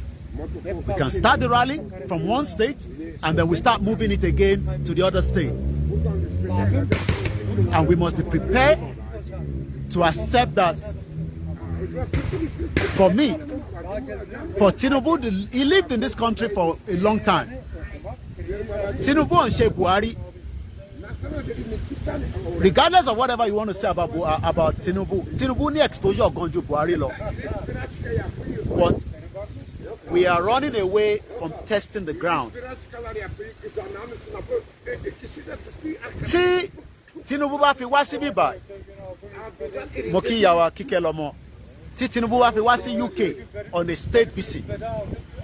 Tí àdẹ̀ tí gbé rally jáde nílé. Tá bá ṣe rally ní bíbá. Wọ́n máa sọ fún wa pé serious. Mo kàn prepare mind wa. Bàbá wa wọ́n ṣe bí mo kí. Mo kàn prepare mind wa sílẹ̀ ni o. This is what I am feed. Ẹ mọ̀ pé mi get the feed from within the the journalist side. Imagine Tinubu will be here next year. Tinubu will not be able to come to London for state visit. I don't see that happening presently. But Tinubu will be in London next year for a state visit. Citizen AY, Ayogundimu, I salute you, my brother. How are you doing, sir? Muki Baba Muhyiddin. Thank you so much. Ajala Jani, Olamide Andro ti going in Libya. Tinubu will be in UK next year, God's willing. We must now go back with a full campaign on the ground. That is the first task. That is our first mission. Omawa impossible, Omawa possible. Ẹja àfihàn sílẹ̀ fún ọba Elédùmarè.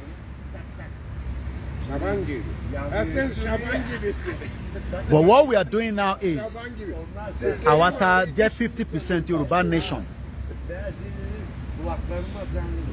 We are waiting. And we are waiting patiently. Láti fẹ́ wo bí tí Tinubu fẹ́ gbé wa lọ. There's no amount of noise that we are making on the social media. Kò hit the ground. It's not hitting the ground. So I will leave the rally section. This is just the tip from my outing on Monday. There's a lot going on in Nigeria right now. A lot is happening.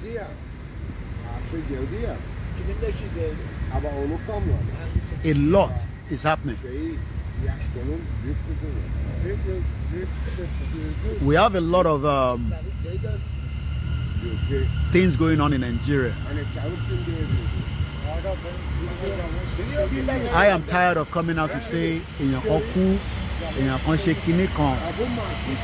all that. Mokiba Baba Boy, man you be a cabosa. Cherry Bogbon ton lower in Nigeria. Don't look presently in the scene. It's just a tip of the iceberg.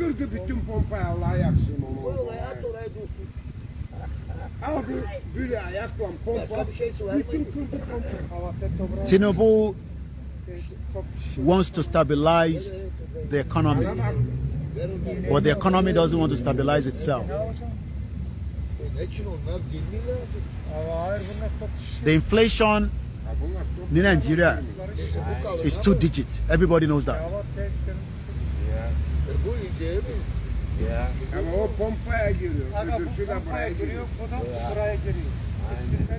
Hope Nigerians won't fade away on a daily basis.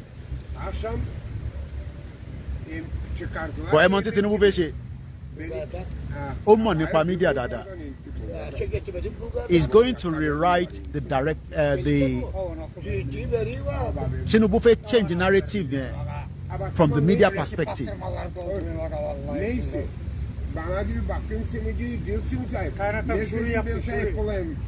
There's a lot of noise at the background. Tinubu Veche change the narrative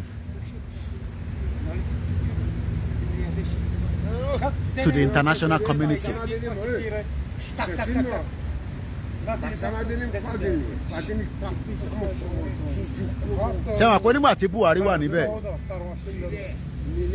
Only narrative to jáde síta. But Tinubu náà fẹ́ change the narrative yẹn.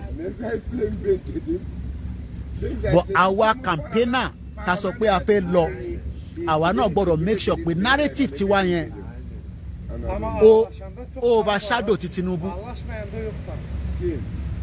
Ağlaşanda çok para. Hep ağlaş.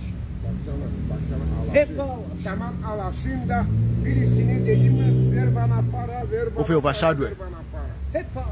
Dedim, ben kızanlarım olsun sana diyorum 2500 franktan fazla kirayı dedim. Söylesene. Of overshadow. İstersen sıcacık dereye yanacağız. Gözünü arkasına yakasın. Dedim ya, çıtırtık. Prepare for the media war. Fear.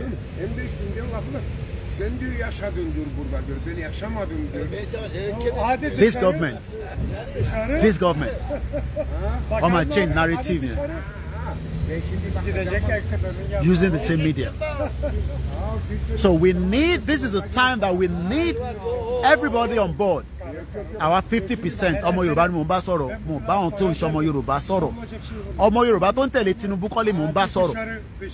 Àwọn ọmọ Yorùbá ta fẹ́ Yorùbá nation.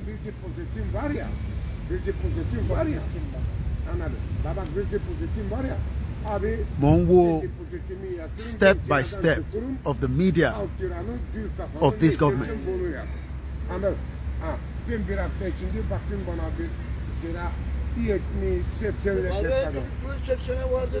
It's a long walk. Media.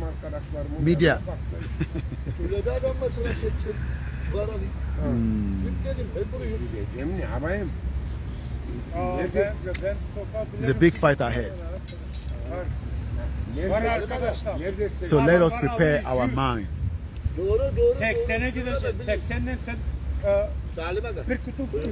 Prepare mind what I do. Prepare mind what I do. Prepare mind what I do. Ìjọba Tinubu, ìjọba tó máa yí narrative yẹn.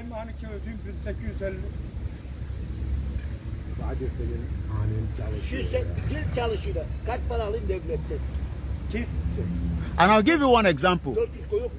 My play mind in Parasaying. And I want to know whether I want to really follow ṣé wọn kọ́ bá wa kan jáde ó ní kí wọ́n ṣe kí ni ẹ̀rọ ti statement yẹn ní láti dárúkọ ọba náà gbogbo àṣà là rántí ọba yẹn ọba ilẹ̀ Yorùbá kí lẹ rò pé ọba yẹn sọ. Arada sırada değil. Yok ama. Benim çalışkan elim Ama çalışkan değil içeride kaç kişi? içeride iki toru. Oh yeah, we are praying for Tinubu. We pray for his long life. We pray for good health. 12. Nobody wants him to die. Nobody wants him to be sick. Kaç parayla bu? And to, Moki Grandma Awoniyi. Elişerlep'te kaç para? And to ban pray pé kí Tinubu kó kú. You are wasting your time. He's not going to die. We need him to be alive. And to ban think like that is a very, very wrong thought. Shetima máa gbàjọba lẹ́sẹ̀kẹsẹ̀ nìyẹn. Nobody should pray for the death of Tinubu. Ẹ ti gbàgbé pé Yar'Adua àgbà tó kú, Jonathan ló take over now.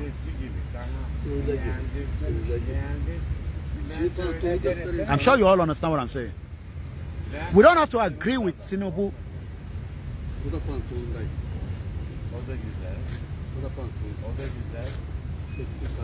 Mo ní ọba kan ní ó ti pé ọ̀sẹ̀ méjì nísìn ta ló rántí statement ọba yẹn sọ ní last 2 weeks.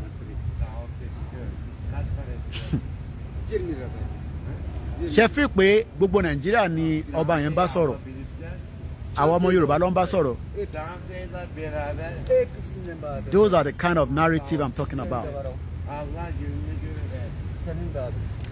I'm sure some of you knows that. I'm not going to mention the name of the king. Tẹ́ bá ti mọ̀ ẹ bèrè nínú comment section. I'm not going to tell you. Ben getireyim sana bir takım Yemeni ama. These are powerful message. Kò ń ṣe Yorùbá nulẹ̀ ló ń bá sọ̀rọ̀. Ayağıma sokmadım onları. Wọ́n send the signal sí Yorùbá tó wà níta pé ká ṣe sùúrù fún President Bola Tinubu. That was what he said. Ama daha iyi. Pé ká ṣe sùúrù. Pé ká ṣe sùúrù fún ìjọba tó wà níbẹ̀ lọ́wọ́lọ́wọ́ nísìn. Ẹ mọ̀ pé ọba wa kan ló sọ bẹ́ẹ̀ lọ́sẹ̀ méjì sẹ́yìn. Aynı sana. Because gbogbo wọn ń wo move tí Tinubu fẹ́ ṣe. Baba. Soktum demeyeceğim. Bak şimdi baba. Yani giydin diyeceğim. Beni sesle baba. Tinubu is the commander in chief. Benim kız düğün yaptı ya. Düğüne aldı yine bende 50 çift. Ìyá mi Mary sọ pé Tinubu, the king said we should allow Tinubu to try his own first. Beni giymeyeyim dedi. Ben sadece maraton çekiyorum dedim. Ìyàn kan ti sọ orúkọ ọba náà nìkan náà platform wa. Sana hediye getiririm onları bak. Bak. That Baba mi Kúnlé Ṣítà mo kí yín. That is a very, very strong message. YouTube mo kí yín.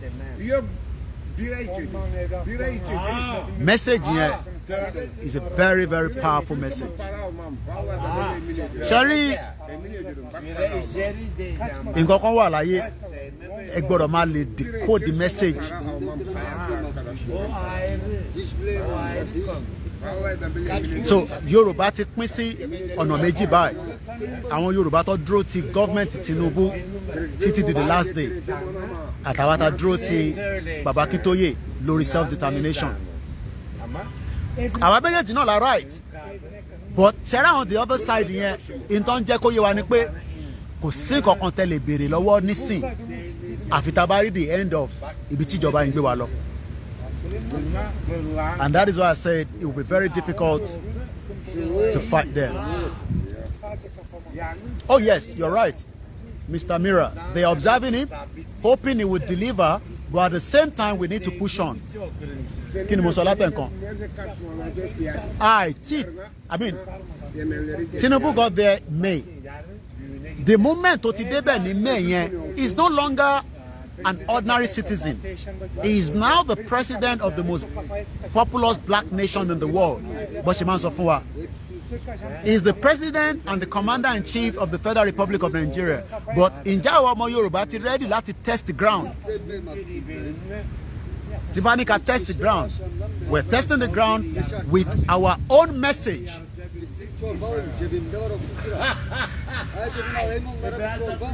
Mr. YouTube ní the ọba yẹn sọ ti ẹni o well bẹ́ẹ̀ ń ṣe rò nìyẹn but àwa tèmi ṣe decoded ó yàtọ̀. This is the time to remain absolute focus.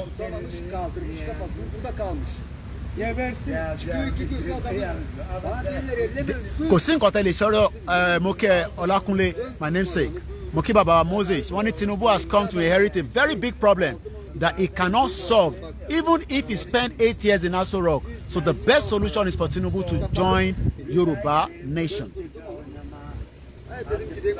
Sunk in 4 years and just 4 months. Ebi ti fẹ́ fojú everybody. Nobody that is a true campaigner of Yoruba nation should not say, I hate Tinubu, I like it. No. He's running a government. But kò lè finish government yẹn nítorí pé continuity in the government. Ìwọ̀nba tó bá ṣe ni the next person máa gbé dání sọ́wọ́. So tí Tinubu ò bá dẹ̀ ṣe tí ẹ fẹ́ yẹn bí ṣe sọ kó gbé yín padà lọ sí regional government. That means that is a failure from Tinubu's side as a Yoruba man. There's no sentiment about it.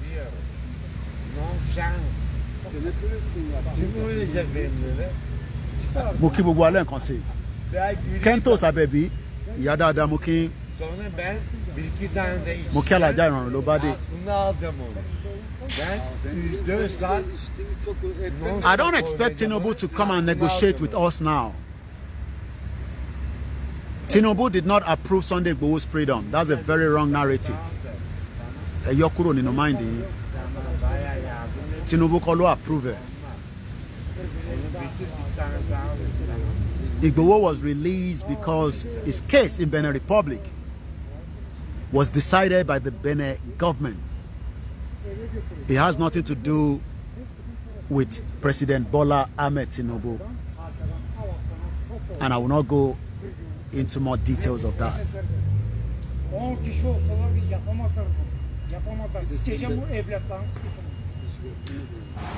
The expectation of Tinubu government.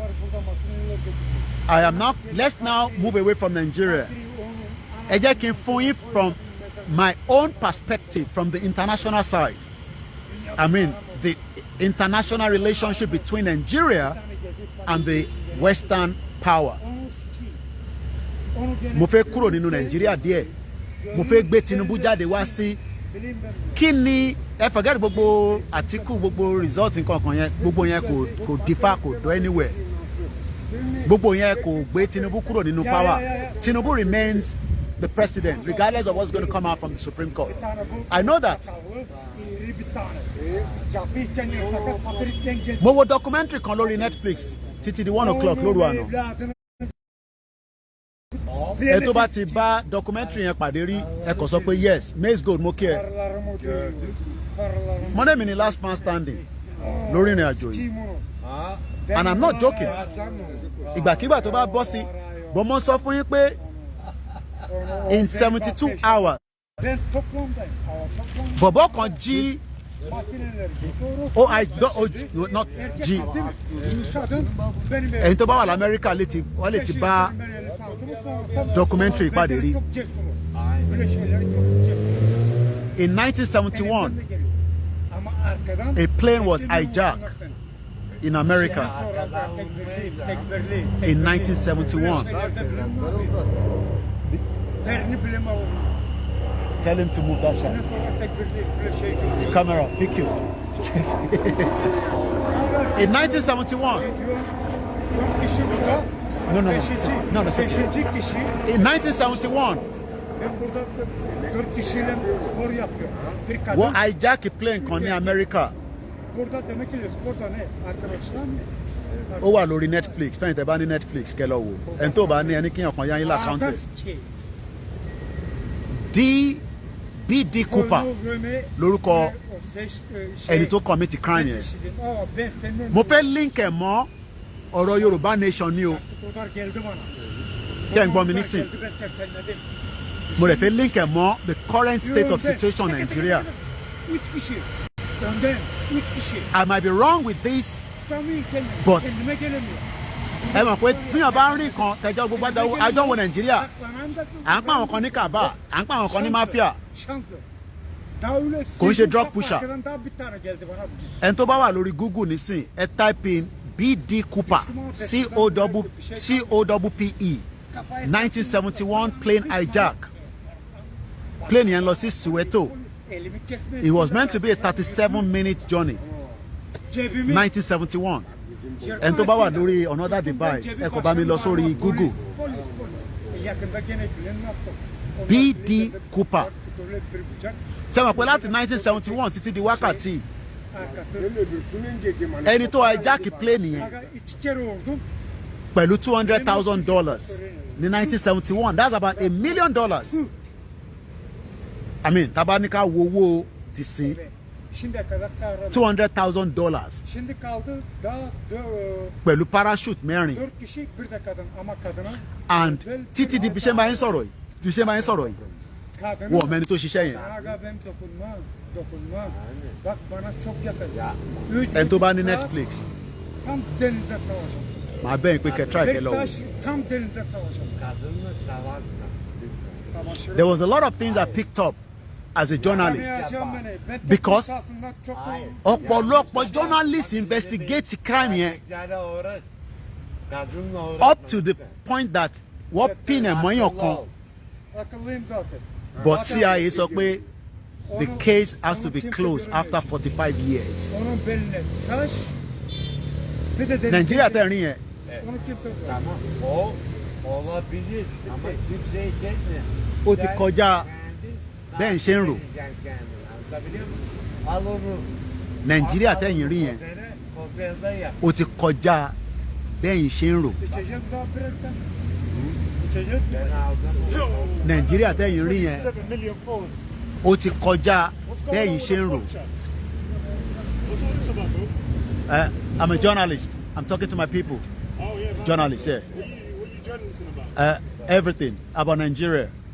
Yeah, Nigeria. Bro, let your viewers know that what's happening in Palestine, Gaza Strip is disgusting. Okay. Thank you so much. Sen There, DB Cooper. Thank you so much. COOPR, PR, not double P. DB Cooper. Tamam. Ben öyleyim. Çünkü ben Ṣé rí Nàìjíríà? Ṣé rí báwa ṣe ń rí Nàìjíríà? Angele. Bẹ́ẹ̀ kọ́ ni CIA ṣe ń rí Nàìjíríà. Ibi tí mo fẹ́ lò gangan nìyẹn. Bí èmi àti yín bá ṣe ń wo Nàìjíríà bẹ́ẹ̀ kọ́ ni CIA ni mo ń sọ bẹ́ẹ̀ kọ́ ló ṣe ń wo Nàìjíríà. It will be very difficult şeyde ben aldım. to break Nigeria if we remain the way we are doing it like this. Biraz belki içkili, belki biz içkili. BD Cooper. Yeah, BD Cooper. Sen bir şey bırakmışsın. 1971 ìṣẹ̀lẹ̀ yìí ṣẹlẹ̀. As at that time kò sí security bíi ti sí mọ́. Wọ́n ní bí ẹni tó ń lọ bíi airport níjọ́ náà lọ́hùn ó dàbí ẹni tí ó kàn fẹ́ níjẹ́ ń sáré dé Agége àbí kí n sáré dojú Ẹlẹ́gbà bí airport ṣe rí nìyẹn. Demek ki kasap. Ẹni tó commit crime yẹn títí di bá ṣe ń sọ̀rọ̀ yìí odindi Amẹ́ríkà sọ pé àwọn ọmọ ẹni tó jẹ́. Ṣẹ́yìn believe it? Ama saramadım. Ama sen Mò ń bi gbogbo wa nírọ̀lẹ́ yìí ní aago 5:17 láago sọ nísìnyí ní níjọ́ 19. Ǹjẹ́ ṣẹ́yìn believe pé ní Amẹ́ríkà God's own country ní 1971 èèyàn kan gbé ó hijack odindi plane Sadece kuyruğuma basma. ó hijack plane yẹn ó gbé $200,000. Àwọn tó wà lórí plane yẹn bọ́lẹ̀ lóòótọ́ o. Ben burada çok senedir Èèyàn kan béèrè pé what does BD Cooper case has to do with Yoruba nation? rastlamadım. You have to open your mind. Tam var. If you open your mind, you will get the message. If you can't open your mind, you cannot get the message. Why do you think Nigeria is standstill? Is the question. Why do you think Nigeria is standstill? And you feel when Nigeria stands still? No, it's not standstill. It's because there's a lot of factors and there's a lot of reason behind it. Money mo ti gbé yín kúrò nínú Nigeria mo wà lórí international nísìn. Ń bi mí pé what has BD Cooper case has to do with Yoruba nation? It's because reason yín ó yàtọ̀ sí bẹ́ẹ̀ mi ṣe ń reason. À ń sọ pé Nigeria ò ṣiṣẹ́. Àwọn wo ni wọ́n jẹ́ kí Nàìjíríà ṣiṣẹ́? Àwọn wo ni wọ́n ní jẹ́ kí Yorùbá nation kó dá dúró as a country? Ẹ fẹ́ gba Yorùbá nation, a fẹ́ gba Yorùbá nation, a fẹ́ gba Yorùbá nation, a fẹ́ pín kúrò ní Nàìjíríà. Àwọn wo lẹ rò pé forces tó wà behind ẹ̀ tí wọ́n ní fún yín láyè kẹ́ lọ? So you can see why there's a link behind it. Báwo ni Abacha ṣe gbé $5 billion kúrò nínú Nàìjíríà through the sales of the crude oil? Owó yẹn ò dẹ̀ padà sí Nàìjíríà. Why do you think that we are charging Dezeni for crime committed while she was the minister for oil?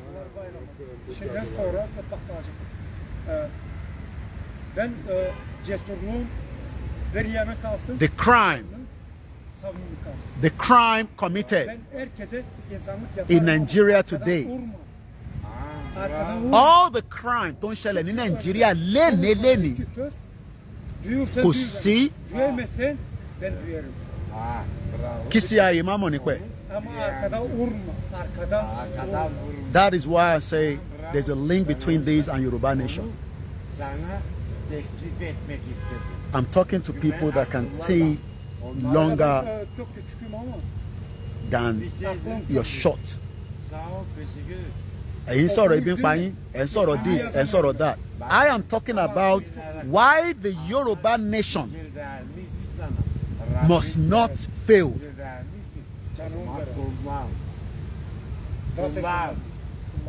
Because there is a lot of stakeholders.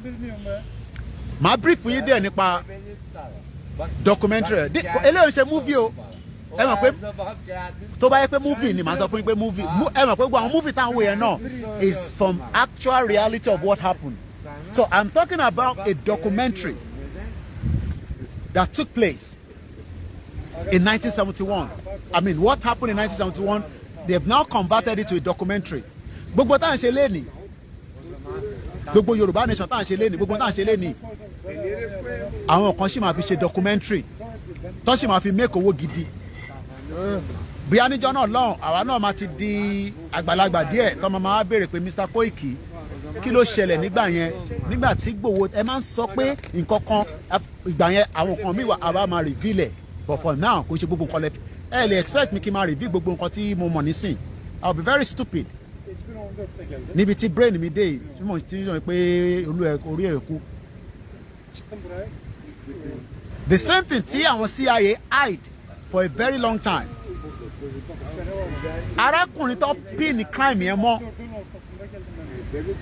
was one time working in the military for the US government.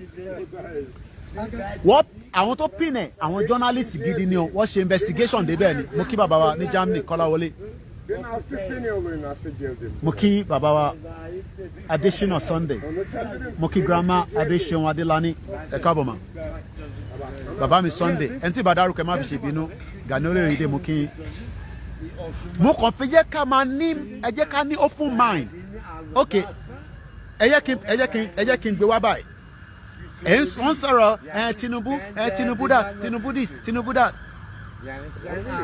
and the expectation of some Igbos or àwọn ọmọ Yorùbá kan ni pé ẹ máa já Tinubu wálẹ̀ torí pé America máa release àwọn fáìlì kan àbí nǹkan kan ẹ máa tanra yín.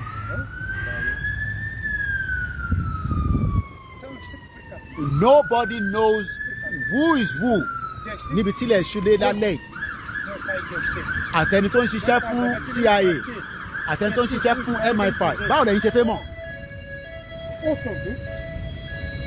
báwo lẹ́yìn ṣe fẹ́ mọ̀. Kahve. Birinci kahve. There are so many things tí wọ́n ti fi Nàìjíríà ṣe tó jẹ́ pé a ní mọ̀ títí di probably another 50-60 years tó ṣe máa review. Aga oturduk. Buraya birinci kahve. Ama bu kahve. Because irú crime tí mo ní ẹnìyẹn commit yẹn ṣé kò jẹ́ ká mọ irú èèyàn tó jẹ́ pẹ̀lú gbogbo àmì ká tẹ̀ sọ pé kò sí technology.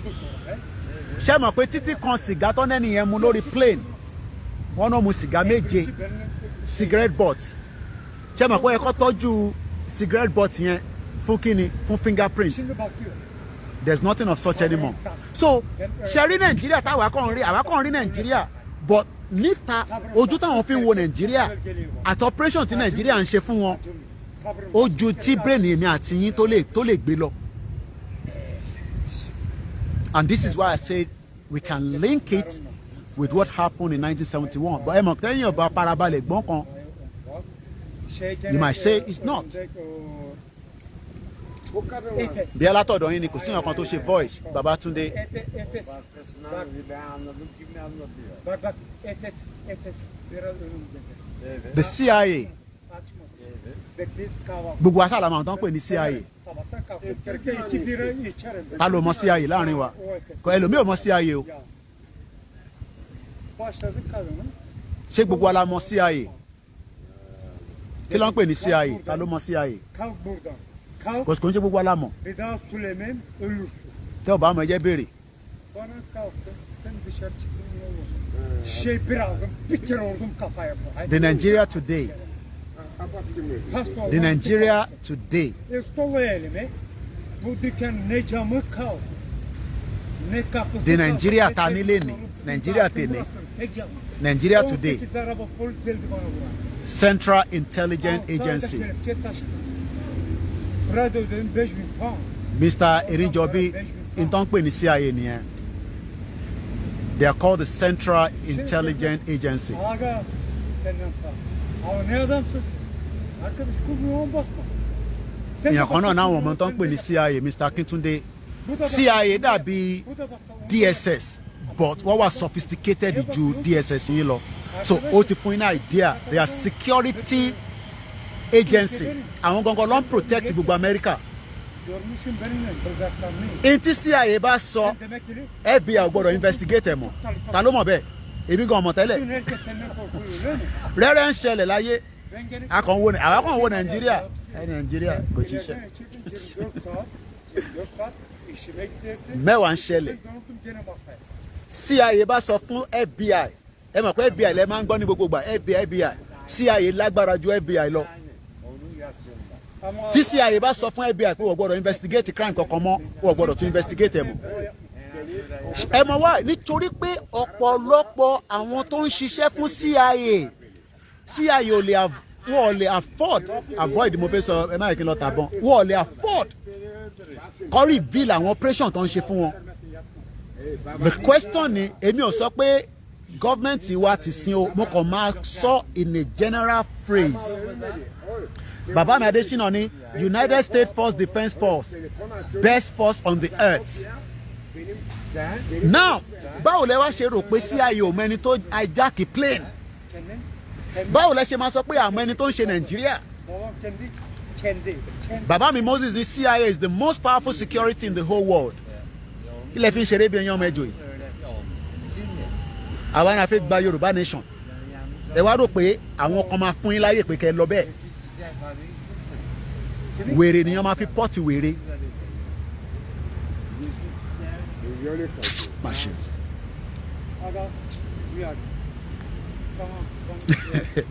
Alẹ́ àná mo ṣe wo documentary tí mo ń sọ yìí. I slept about 1 o'clock. Şimdi ben bilirim onları. But other things I learned from it as well will be useful for my own kind of work. Ben senden hiç şey yemem. Ẹ mọ̀ pàrọ̀ kan wo pé kí ló dé tí Nàìjíríà ò ṣe work? Roden, Could it be Murat Kırcalı. interference from outside? Ben hayatımda mo kí grandma ìyá wa Milayo Ọmọtọ́ṣọ̀ ẹ káàbọ̀ mà. seni yalancı. Bir de seni Could ẹ gbọ́ mi dáadáa o, could it be ǹjẹ́ ó lè jẹ́ pé the interference láti ta òun ni kò jẹ́ kí Nàìjíríà gbérí látijọ́ yìí. I'm sure everybody will say yes, but láti bo ni interference yẹn ti ń wá gangan èmi ò mọ̀ mí náà kàn ń béèrè ni o.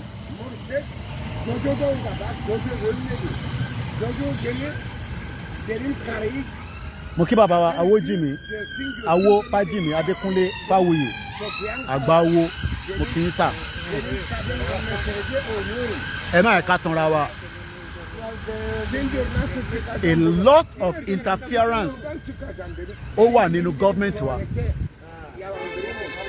Àwa kàn expect pé economic work kárí ṣe kárí jẹ ká bímọ ká dàgbà ká dẹ̀gbó, but àwọn wo ló ń affect interference yẹn tí kò fi jẹ́ kó dodindi.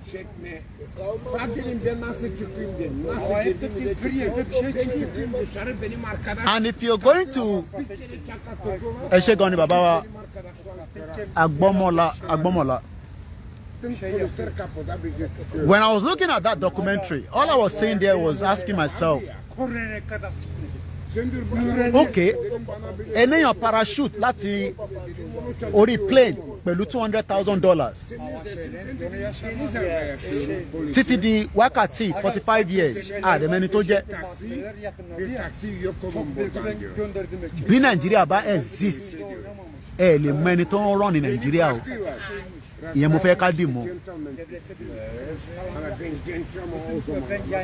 Dizzy man sọ pé the interference is within and also outside, but the within in control the outside.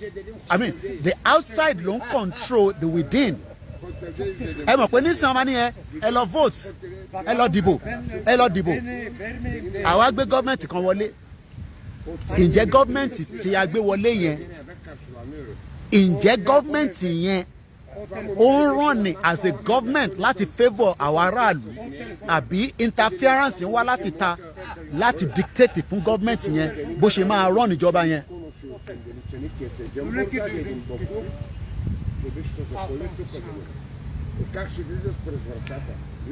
There's a lot of shit happening around the world. Ibi tó olúkálukú wa bá dẹ̀ mọ̀dé, ibi tẹ́mi náà bá mọ̀dé náà lèmi náà máa sọ mọ́, ẹlòmíràn tún lè gbé láti bẹ̀. But in tẹ́mi mọ̀ ni pé apart from pa gbé Yorùbá nation dání, pẹ̀lú àtúwá gbé Yorùbá nation dání, every one of us accept and know that there is so much interference in what is called Africa. Tàbá dẹ̀ sọ pé Africa ẹ máa mú Nàìjíríà as number one.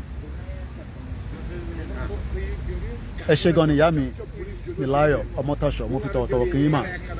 Gbogbo ẹni tá a bá ń dárúkọ tọ̀wọ̀tọ̀wọ̀ ni, ẹni tí ì bá dárúkọ ẹ má fi ṣèbínú rárá. Mo kí bàbá wa Dìsá Kínwùmí, Miss Pash Kórèdé Ọláwálé, mo kí wà látà náà. All I just want us to understand is, if truly wọ́n fi ọwọ́ sínú Nàìjíríà, ìyá mi Ọlájíre sọ pé the precise outside control the within. Bẹ́ẹ̀ni, there's a lot of shit done by the Western world. Mr. Ayọ̀ Ayẹni, ẹ yẹ ká kọ̀ bára wa ká kọ̀ gbé nǹkan yẹ̀ wò. I mean, kí ni nǹkan tá a fẹ́ gangan? A fẹ́ life, a fẹ́ kí a ní better life. Kí ló ń difficult láti ní better life? Ṣebí responsibility government nìyẹn láti fún wa ní better life. Bí ṣe wà níbí báyìí nísìn, tó bá dé stage kan náà, èmi náà lè máa wọ pé ọmọ mo ti ń pẹ́ níbí báyìí o. Potential àwọn tó dúró tì mí, àwọn mẹ́rin dẹ̀ ni wọ́n. Ṣé wọ́n ní já fóònù yìí gbàṣà? Wọ́n ní ṣe ẹ mọ̀, thought yẹn máa wá sí mind wa. But what is happening is that for more than 64 years, 64 years, interference tó wà nínú Nàìjíríà wọ́n jẹ́ kí frequency yẹn wọ́n jẹ́ kó wálẹ̀. Ta ló agree pẹ̀lú mi? It's coming, it's corona. Ṣé mọ̀ pé frequency Nàìjíríà frequency tó fi operate in Nigeria kò ń ṣe frequency FM radio ni mo ń sọ o frequency Nigeria ó high débi pé òun ni kò jẹ́ kí ìdàgbàsókè kó ṣẹlẹ̀ nílẹ̀ Yorùbá because àwa gangan la ní frequency yẹn wọ́n dẹ̀ mọ̀ pé tó bá ti lè tune frequency yẹn táwa náà dẹ̀ accepted táwa accepted it is only now after 24 years ni I mean apart from the fact that the technology is very good because technology ló ń jẹ́ ká lè máa ríra wa báyìí fóònù mẹ́fà ló wà lọ́wọ́ mi 1 2 3 4 5 6 ibi tó lúkálukú yín tí ń wò mí tí bá ní kẹ́ máa dárúkọ nísìn different part of the world yàtọ̀ sí Nàìjíríà ok ìyàn kan tún rán mi létí pé kí ni president wa kó tó di pọ́ di president kí ló wá ń ṣe campaign fún ní Chatham House so what I am saying is that gbogbo tá a mọ̀ tẹ́lẹ̀ because kò sí enough technology tá a lè fi communicate now ẹ jẹ́ ká padà sí lọ́kùn ara wa tá bá ní àwọn wo ló destroy regional government ẹ mọ̀ pé a máa point ẹ̀ sáwọn èèyàn kan ǹjẹ́ a mọ̀ bí àwọn èèyàn yẹn they are part of the frequency tó ń bá àwọn external body ṣiṣẹ́ níta because kí ni reason tó ṣe fẹ́ destroy mo kí bàbá wa Alabi Bashiru wọ́n ní our politicians did not have loyalty to the land because nobody belonged to Nigeria ẹ ṣé gan ni bàbá mi ẹ kú gbogbo gbà a máa rí yín bá sà mo kí sister mi náà mo máa kí wọn ní gbogbo gbà Ṣọlá Sàlàkọ́ doing very well she's been very quiet we haven't seen her doing any interview but nínú group kan tí mo wà she's very very active mo dẹ̀ kí gbogbo àwọn èèyàn náà bẹ́ẹ̀ so now ìbéèrè tí mo fẹ́ wá bí wá nísìnyí pé ọ̀nà wo la lè gbà tí a lè reduce the frequency yẹn tí a fi máa jẹ́ stakeholder because bí bàbá mi Alabi ṣe sọ níbẹ̀ yẹn nísìn we are not a stakeholder anymore in Nigeria our politicians did not have loyalty to the land because ṣé wọ́n ń ṣiṣẹ́ pẹ̀lú CIA ṣé wọ́n ń ṣiṣẹ́ pẹ̀lú MI5 security agency wo ló ń bá ṣiṣẹ́ gan táwa kàn rí wọn as politicians Dizzy man sọ pé part of the interference is don't speak vernacular a calculated interference èmi ò tún ṣe mo fi sọ pé wọ́n ṣe máa ń ní ọgbọ́n ọlọ́gbọ́n because bẹ́ẹ̀ ni náà ṣe ń comment èmi náà tún máa rí ọgbọ́n kọ́ níbẹ̀ because bẹ́ẹ̀ mi ṣe ń sọ mo máa ń sọ pé èmi kọ́ ni mo wà perfect but èmi ni last man standing tó international media lèmi èmi ti gbé yín kúrò nínú Nàìjíríà nísìn international à ń sọ̀rọ̀ báyìí nísìn wọ́n ní ká máa sọ English is that not an interference? ẹ mọ̀ pé mi ò ronú lọ síbẹ̀ yẹn nísìn èèyàn kan ló ṣe highlight ẹ̀ fún mi ní pé Àkóìkí ó ṣe ronú lọ bẹ́ẹ̀ náà ṣé mo parọ́ ni gbogbo wa la fẹ́ sọ English hello hey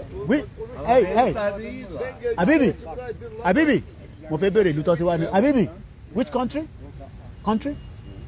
kò gbọ́ yìnbọn tí mo sọ which country Bulgaria so Sofia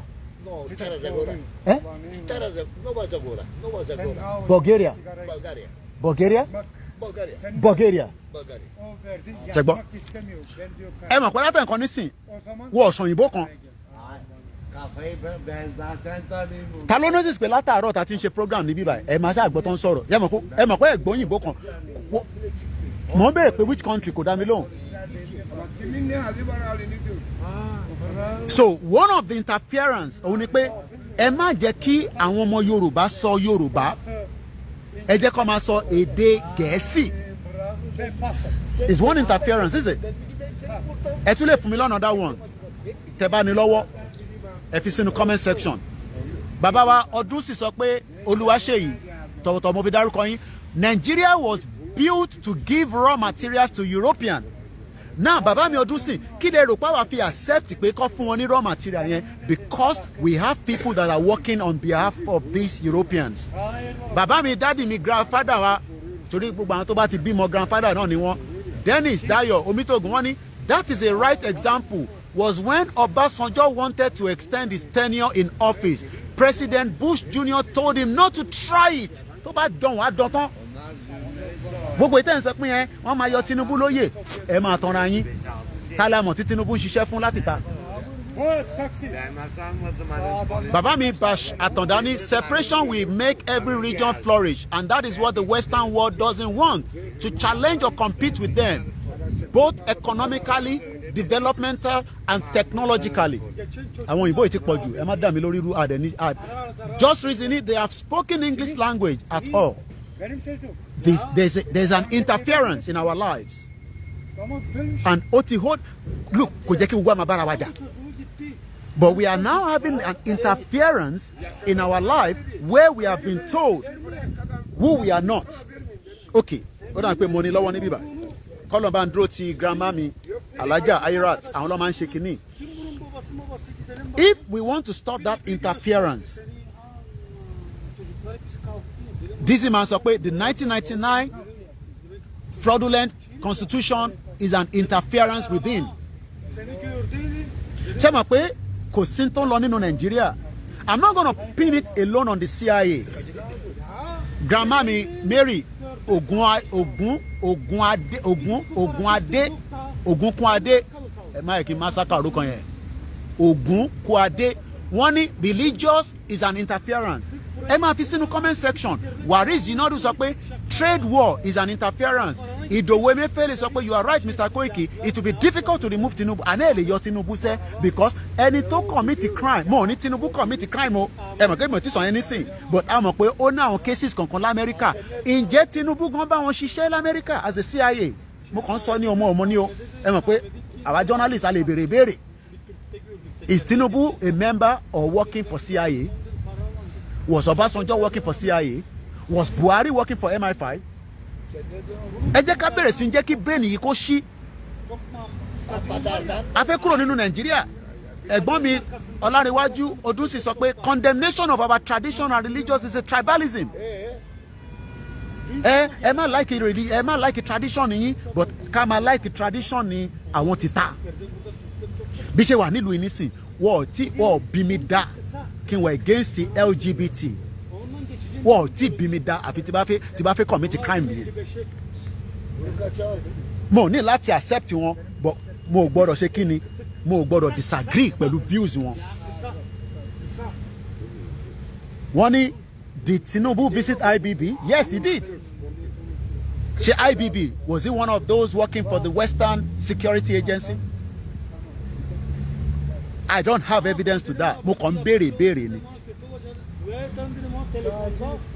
Kí ló ń fa interference tí Nigeria fi stable for 64 years?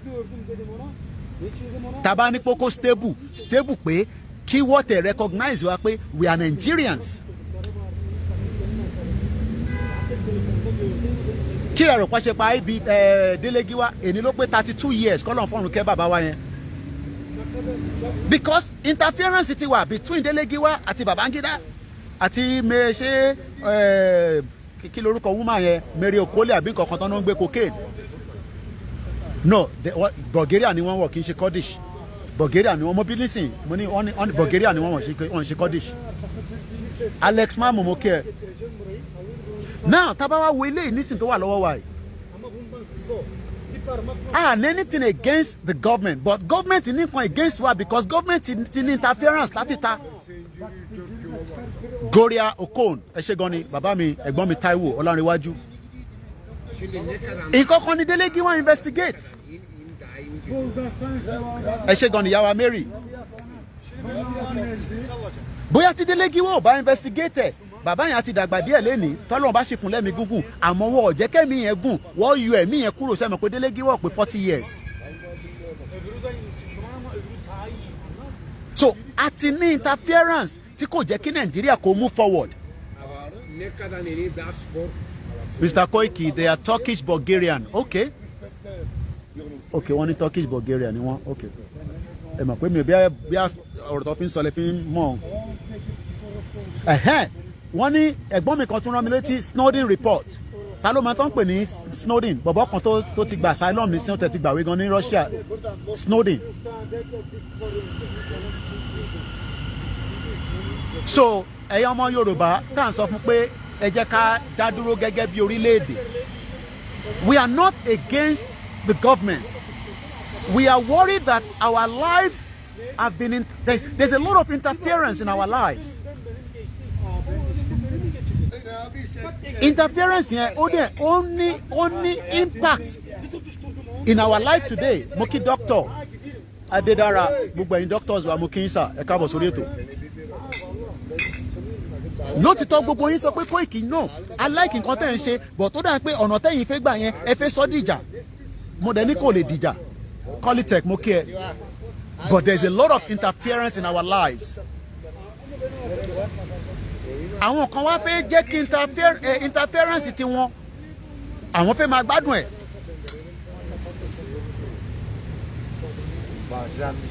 Okay, now how do we mo ní ká stop interference yẹn? Okay, ẹ fẹ́ ká keep Nigeria. Okay, mo ti agree pẹ̀lú yín. John Snowden, ẹ ṣé gan ni. You miss me my brother, èmi náà miss gbogbo yín. Òmìnira Yorùbá mo kí ẹ káàbọ̀ sórí ètò. Grandma Titi Crowder, ẹ káàbọ̀ ma. One is Snowden is about the exposure of some high secret of America. Russia ló sá lọ. Russia ló gbà sílẹ̀. Ìyàn kan ní God bless you my brother. Kọ́lọ́n bá ń bless ẹ̀yin náà. Dizzy man sọ pé the interference has severe impact on us. Ẹ̀gbọ́n mi Simon Adebisi ni the biggest motive at the intent of desperate foreign religions is land grabbing. Èmi náà busy lẹ́nujọ́ mẹ́ta yìí ni. À ń sọ̀rọ̀ nípa interference. Àwọn èèyàn comment, àwọn èèyàn sọ̀rọ̀. Ṣé kò sí nǹkan tó ti affect interference wa yìí? Bí ti ṣe ń kẹ́yìn ọmọdé mo kí àgbàlagbà. Kò sọmọ Yorùbá kankan tó ń bára wọn jà. But there is a lot of interference. Mo kí bàbá wa Greg. Èmi kọ́ ni mo mọ̀ tán, èmi náà kọ́gbọ́n lọ́dọ̀ yín ni. Bẹ́ẹ̀ náà ṣe ń comment yẹn, èmi náà wò pé n tó sọ yìí. Interference ló ń jẹ́ kí ayé wa ní backwards. There's a lot of interference. So, ní tí mo wá béèrè ni pé ilẹ̀ ti ń ṣú o. Àwọn mosquito yànmùyànmù. Now, ní tí mo fẹ́ wá béèrè lọ́wọ́ gbogbo wa ni pé how do we minimize this because kò sí bá ṣe fẹ́ yọ gbogbo interference yẹn. Mo dẹ̀ fẹ́ link ẹ̀ mọ́ nǹkan kan tí mo gbọ́. Mo máa ń follow bèbí kan Vantage News. Oh my God. Woman yẹn tó bá ń sọ̀rọ̀. Orí tèmi náà máa ń wú. Mo kí Yami Abọ́sẹ̀dé ẹ kú tọ́jú Koiki Media. Mo kẹ́yìn tẹ́ ń pè wá tẹ́ ń fún wa ní feedback. I am a listener. Ìlú tẹ ẹni tó bá fẹ́ gba feedback ẹ tètè sáfẹ́ nìyẹn. 3 years ago bí ṣe ń ṣe program ó ti yàtọ̀ sísìn torí pé mo follow feedback yín ni. Èmi ò dẹ̀ lè mọ̀ tán èmi náà ti ṣe mistake ẹ̀bọ̀ gbogbo mistake ẹ̀kọ́ lèmi máa sọ lórí social media. Àníṣe interference ti wà. Now ẹ jẹ́ ń jù kankan sí yín nísìn. Mo ń follow bèbí kan sẹ́ Vantage mo mọ orúkọ ẹ̀ ẹ bá ń sáré Google ẹ̀ ìtàdílé. Bèbí yẹn orúkọ ẹ̀ Eunice Uchechi my sister hey how you doing? Ìyá mi Milayo sọ pé they don't want our language because they understand what we are saying and they don't want us to have any secret. Grandma Titi Crowder tí mo fi tọ̀wọ̀tọ̀wọ̀ dárúkọ wọ́n ní a lot of things gain from us. They wouldn't want it stop. That is why there's an interference. So this interference ó ti affect wa.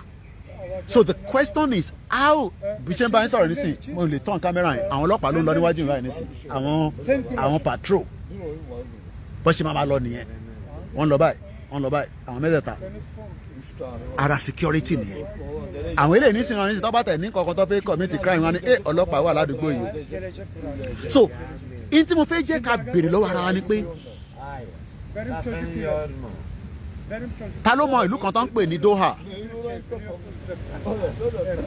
capital ni mo sì sọ yẹn o ta ló mọ ìlú kan tó ń pè ní Doha bàbá mi Adébísí ni language is the cement of unity a sì ń sọ̀rọ̀ lórí interference ta ló mọ ìlú tó ń pè ní Doha àwọn èèyàn comment má ṣe kí ká pa broadcast ká máa lọ́lé kí mi náà lọ́wọ́ train kí máa lọ́lé. Espionage interference náà wà okay. Bàbá wa Sunday ni all our presidents are puppet of the Western influence. Bàbá mi Ṣeun ní Doha náà ló ń pè ní Qatar. Ta ló mọ population Qatar? population Qatar. Bẹ́ẹ̀ni, Eunice, you're right. Doha is Qatar. Mo fẹ́ mú kankan jáde tí mo gbọ́ látara bèbí yẹn. Èmi náà máa ń lọ jókòó gbọ́ news mi so that màá lè mọ bí ṣe máa gbé kalẹ̀ fáwọn ọmọ Yorùbá torí ẹ̀yin ò ní time. Mo ní mi ní international correspondent yín. Bèbí yẹn wá ṣe analysis Qatar yẹn fún. Mo wá farabalẹ̀ níbo wọ̀ tó 10 million kẹ̀.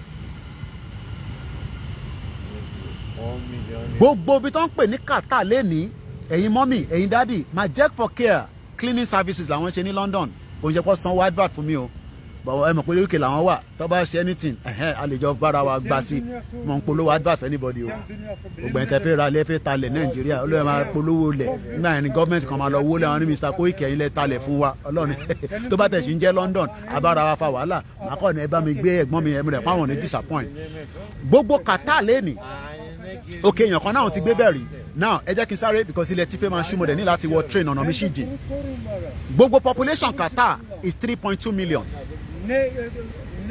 but ǹjẹ́ gbogbo wa mọ̀ pé ok èèyàn kan sì sọ fún mi pé there's even is 2.7 million unity ní kò tẹ̀ tó 3 million Koiki reverse 2.7 million bàbá mi Olúwa Fọlábí Ṣeun sọ pé 3 million ẹ jẹ́ ká tẹ̀ kápẹ̀ sí 3 million ṣé mọ̀ pé Qatar wà very powerful ẹ mọ reason tí wọ́n ṣe wà powerful ẹ̀wọ̀n èèyàn follow nǹkan tí mò ń sọ Vantage News that lady she's too much ẹ̀gbọ́n mi kò ní bàjẹ́ fún yín ẹni tó bá ní time ẹ lọ máa gbọ́ Vantage News aago 4 kí lórúkọ ẹ̀ gan-an orúkọ yẹn máa ń sápá mi lórí mo mọ orúkọ ẹ̀ bọ̀ ẹ mọ̀ pé wíyàn ló ti kúrò bèbí yẹn mo tẹ̀lé débi tó lọ ní owó tó ń gba ọlọ́run mi tó máa gbà ó ṣẹ̀dé láti Israel ní ó lọ ṣe àní ẹ support media ẹ support mi ẹ máa ká máa fi gbogbo ẹnu sọ̀rọ̀ ẹ yẹ kí n sáré padà analysis yẹn ó ṣe analysis kan lánàá ó ní Qatar tẹ̀ ń rí yẹn kò sí àwọn gangan ní ìyá mi Esther àwọn ló máa negotiate pẹ̀lú gbogbo ìlú ṣé mo pa àwọn ló negotiate between America àti Taliban àwọn ló negotiate between Russia àti Ukraine àwọn ló negotiate lọ́wọ́ between Hamas àti Israel àwọn ló negotiate between Iran àti Saudi Arabia and this is a country that is less than 3 million now bíbí yẹn wọ́n sọ pé kí ló wà in need for them tó fi di pé they are very powerful wọ́n ní nígbà tí America kó tó di pé America wá base káàkiri gbogbo àgbáyé Qatar ló fún wọn ní base the same Qatar tẹ́ ń rí yẹn ṣe mọ̀ pé àwọn Hamas leader ibẹ̀ ló ń gbé Doha ló wà àwọn Taliban gbogbo àwọn Taliban táwọn máa ń sọ pé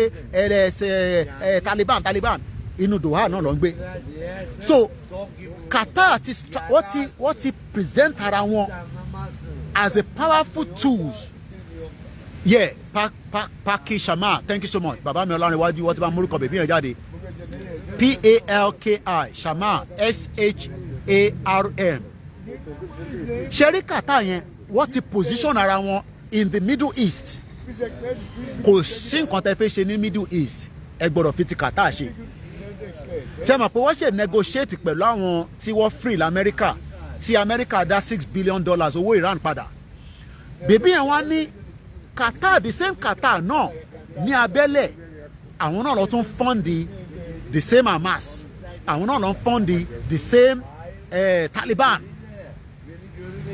ẹ wá máa bèrè pé bọ́ Koiki gbogbo eléyìí tó ń sọ yìí kí ló fẹ́ link mọ́ èyí tí mo fẹ́ link ni pé ká tó máa lọ tóra fẹ́ parí ètò yẹn èyí tí mo fẹ́ link mọ́ ni pé ǹjẹ́ ìran Yorùbá náà lè dá dúró ká wá jẹ́ the main force ní gbogbo West Africa pé kò sí nǹkan tó bá fẹ́ ṣe ní gbogbo West Africa wọ́n gbọ́dọ̀ consult wa àwa la máa wá jẹ́ the backbone bí Qatar náà ṣe jẹ́ bẹ́ẹ̀ ní Middle East wọ́n mọ̀ pa lè ṣe but interference ti pọ̀ jù wọ́n fi jẹ́ ká ṣe mo kí bàbá wa Silver Badmus yeah Vantage ẹ ṣe gan ni bàbá mi Adesina Sunday Paki Shama bèbí yẹn gúdù gan ọlọ́run mi tán san fún kọ́lọ́n jẹ́ kẹ́ lè máa tọ́jú èmi náà dáadáa mo fi ra 7 seater nísìn I need owó ká ra 7 seater so that kí n lè expand the scope mi ká lè máa gbé yín káàkiri different places ká lè ṣe so much á dẹ̀ tún wúlò fún family náà so if not máa láti lọ wáṣẹ́ tí máa fi kún iṣẹ́ tí mò ń ṣe ni ẹ̀hẹ́n àwọn kejì bá lọ ṣiṣẹ́ máa dira mọ́tò fúnra mi kò pọ̀ jù náà £3,000 máa ra 7-seater kan ó dẹ̀ tún níṣẹ́ tó máa ṣe gbogbo ẹni tó bá fẹ́ dé láti Nàìjíríà ẹ kọ́ máa book mi ní in advance màá wá gbé ní airport ẹ máa sanwó fún mi ní òkò ṣọ̀fẹ́ o so you know just to finish the broadcast Qatar is a strategic country no ẹ jẹ́ kí n rephrase ọ̀rọ̀ yẹn Qatar well yeah is a strategic country for Middle East ǹjẹ́ ọmọ Yorùbá lè ronú pé náà mo ń bá gbogbo ọmọ Yorùbá sọ̀rọ̀ ǹjẹ́ àwa náà lè ronú pé within the next 50 years from now ilẹ̀ Yorùbá máa jẹ́ the strategic point fún gbogbo West Africa I'm not even saying for East Africa for West Africa tá a máa wà powerful ní èdè wa tí kò ní sí interference gbogbo ohun tí Qatar bá ṣe àṣegbé ni kò sí nǹkan tí America lè ṣe sí because America need wọn torí pé tí America ò bá need Qatar wọn ò ní máa ṣe bọ̀ìbọ̀ì fún wọn kò ń ṣe pé America náà stupid but wọ́n need wọn ibi tí mo fẹ́ ká fi ọ̀rọ̀ sí lálẹ́ nìyẹn mo fẹ́ kí gbogbo ọmọ Yorùbá ronú kọ́lọ̀ fún gbogbo wa lẹ́mìí gúngùn tá a bá sọ pé 50 years from now gbogbo wa náà la ṣe lè wà láyé àfàwọn díẹ̀díẹ̀ tí ọba Elédùmarè máa ti mú lọ síbi tí àgbà ń rè but àwa tó kù tá a ṣì máa wà láyé àtẹ̀yìn tẹ̀ ń gbọ́ mi lọ́wọ́lọ́wọ́ nísìn ǹjẹ́ fẹ́ jẹ́ kí ìran wa kó dàbí ìran tóun náà máa lè dúró Qatar ní kankan ṣe pẹ̀lú English kò sí tó kàn pẹ̀lú English kò sí tó kan Qatar pẹ̀lú English èdè Arabic ni wọ́n ń sọ ẹ jẹ́ kí ìran Yorùbá kó dá dúró kí a lè jẹ́ strong voice tó máa represent gbogbo West Africa tó máa fún ní ọ̀wọ̀ ó possible o a lè ṣe ju Qatar lọ o but we must start today ọ̀rọ̀ Tinubu kọ́ là ń sọ nísìnyí o ọ̀rọ̀ ọjọ́ ọ̀la ìran Yorùbá ni mò ń sọ yìí look èèyàn méjì ti kú ní Ìlọrin lẹ́nìí bí ṣe bá ń sọ̀rọ̀ níbi tó ti ń gbé Tani Ọlọ́run lọ Tani Ọlọ́run kọ́ ló kú o ẹ má ṣe mí gbọ́ o bọ̀ mọ́tò tó ń gbé Tani Ọlọ́run lọ wọ́n ló kọlu èèyàn méjì ẹ̀mí ti bọ́ lára wọn ní last week ní àdúgbò kan ní wọ́n pè ní ọ̀nà Enfield lọ́hùn mọ́tò ọlọ́pàá ló pààyàn nílùú yìí o bá a ṣe ń sọ̀rọ̀ báyìí àwọn èèyàn kú lọ́sípítù báyìí o àwọn kan dẹ̀ kú wọ́n ń tọ́jú wọn but ǹjẹ́ tí wọ́n bá máa fẹ́ di pé ẹ̀mí máa bọ́ lára ẹ̀ ǹjẹ́ o sì fẹ́ jẹ́ kí inú Nàìjíríà la máa wà àbí ká ti kúrò èmi ò sọ pé kẹ́mi bọ́ lára ẹ̀ nísìnyí o within the next 30 years 40 years ọ̀rọ̀ Tinubu kọ́ leléyìí o Tinubu has a limited time gbogbo tí Tinubu máa lò tó bá máa lò 8 years Tinubu will be 87 years old by 2031 orúkọ mi Ọláyọmí Kóìkì tí gbogbo yín mọ̀ sí Kóìkì Media ibi tí máa mú presentation mi wá sí ìníní mo dúpẹ́ lọ́wọ́ gbogbo wa àwa gbogbo wa lájọ ní iṣẹ́ yìí o kò ń ṣiṣẹ́ bàbá Akíntóyè kò ń ṣiṣẹ́ Ìgbòho kò ń ṣiṣẹ́ Kóìkì Media we must all be ready and prepare our mind for the future tó máa jẹ́ kí ayé wa kó ní meaning interference yẹn kò ní stop nísìnyí o but in the near future we can look into it and say no àfẹ́ bẹ́ẹ̀ èdè wa la kọ́kọ́ fẹ́ máa fi ṣe gbogbo nǹkan ṣẹ́rí tá a bá ti kọ́kọ́ bẹ̀rẹ̀ sí ń lo èdè wa yẹn a ti disagree pẹ̀lú interference tiwọn ìtọ́ bá fẹ́ ṣe wọ́n lè wá kọ́ èdè wa o but a ní follow èdè tiwọn mọ́ mo kí bàbá wa Ọláwálé Ajíbọ́nà mo kí lẹ́ẹ̀kan sí o Ọláyọmí Kóìkì ni mò ń jẹ́ tí gbogbo yín mọ̀ sí Kóìkì Media bringing the world closer to your doorstep màá ma sọ pé ẹ̀yin tẹ́jọ́ ọmọ Yorùbá ni mò ń bá sọ̀rọ̀ ọmọ Yorùbá gidi ẹ má yẹ kó dìgbà tí wọ́n bá fẹ́ mú ẹ̀mí kúrò lára wa kó tó di pa máa join Yorùbá nation no darapọ̀ mọ́ nísìn gbogbo ohun tó bá lè ṣe níwọ̀nba tó bá lè ṣe kó ṣe o. Her zaman We are not perfect, but we must continue to remain focused. It's a quest, elbet and that quest will happen in our lifetime. Mo kí ọmọdé, mo kí àgbàlagbà, mo kí arúgbó. And on that note, I say a very good evening. I am still doing a lot of work behind the scene.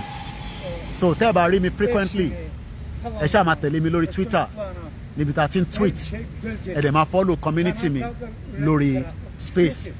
Gbogbo ẹ̀yin tẹ́ ń support wa, a dúpẹ́ fún yín. Ẹ̀yin tẹ́ fẹ́ sọ náà, tẹ́ ẹ̀ ní, ẹ má worry, ẹ máa fàdúrà ràn wá lọ́wọ́. Thank you so much and have a very blessed day. benim bitti. Yoruba nation, no going back. Yoruba nation for life. Bye for now. Benim Bu konuşmam. kadar derin olamaz.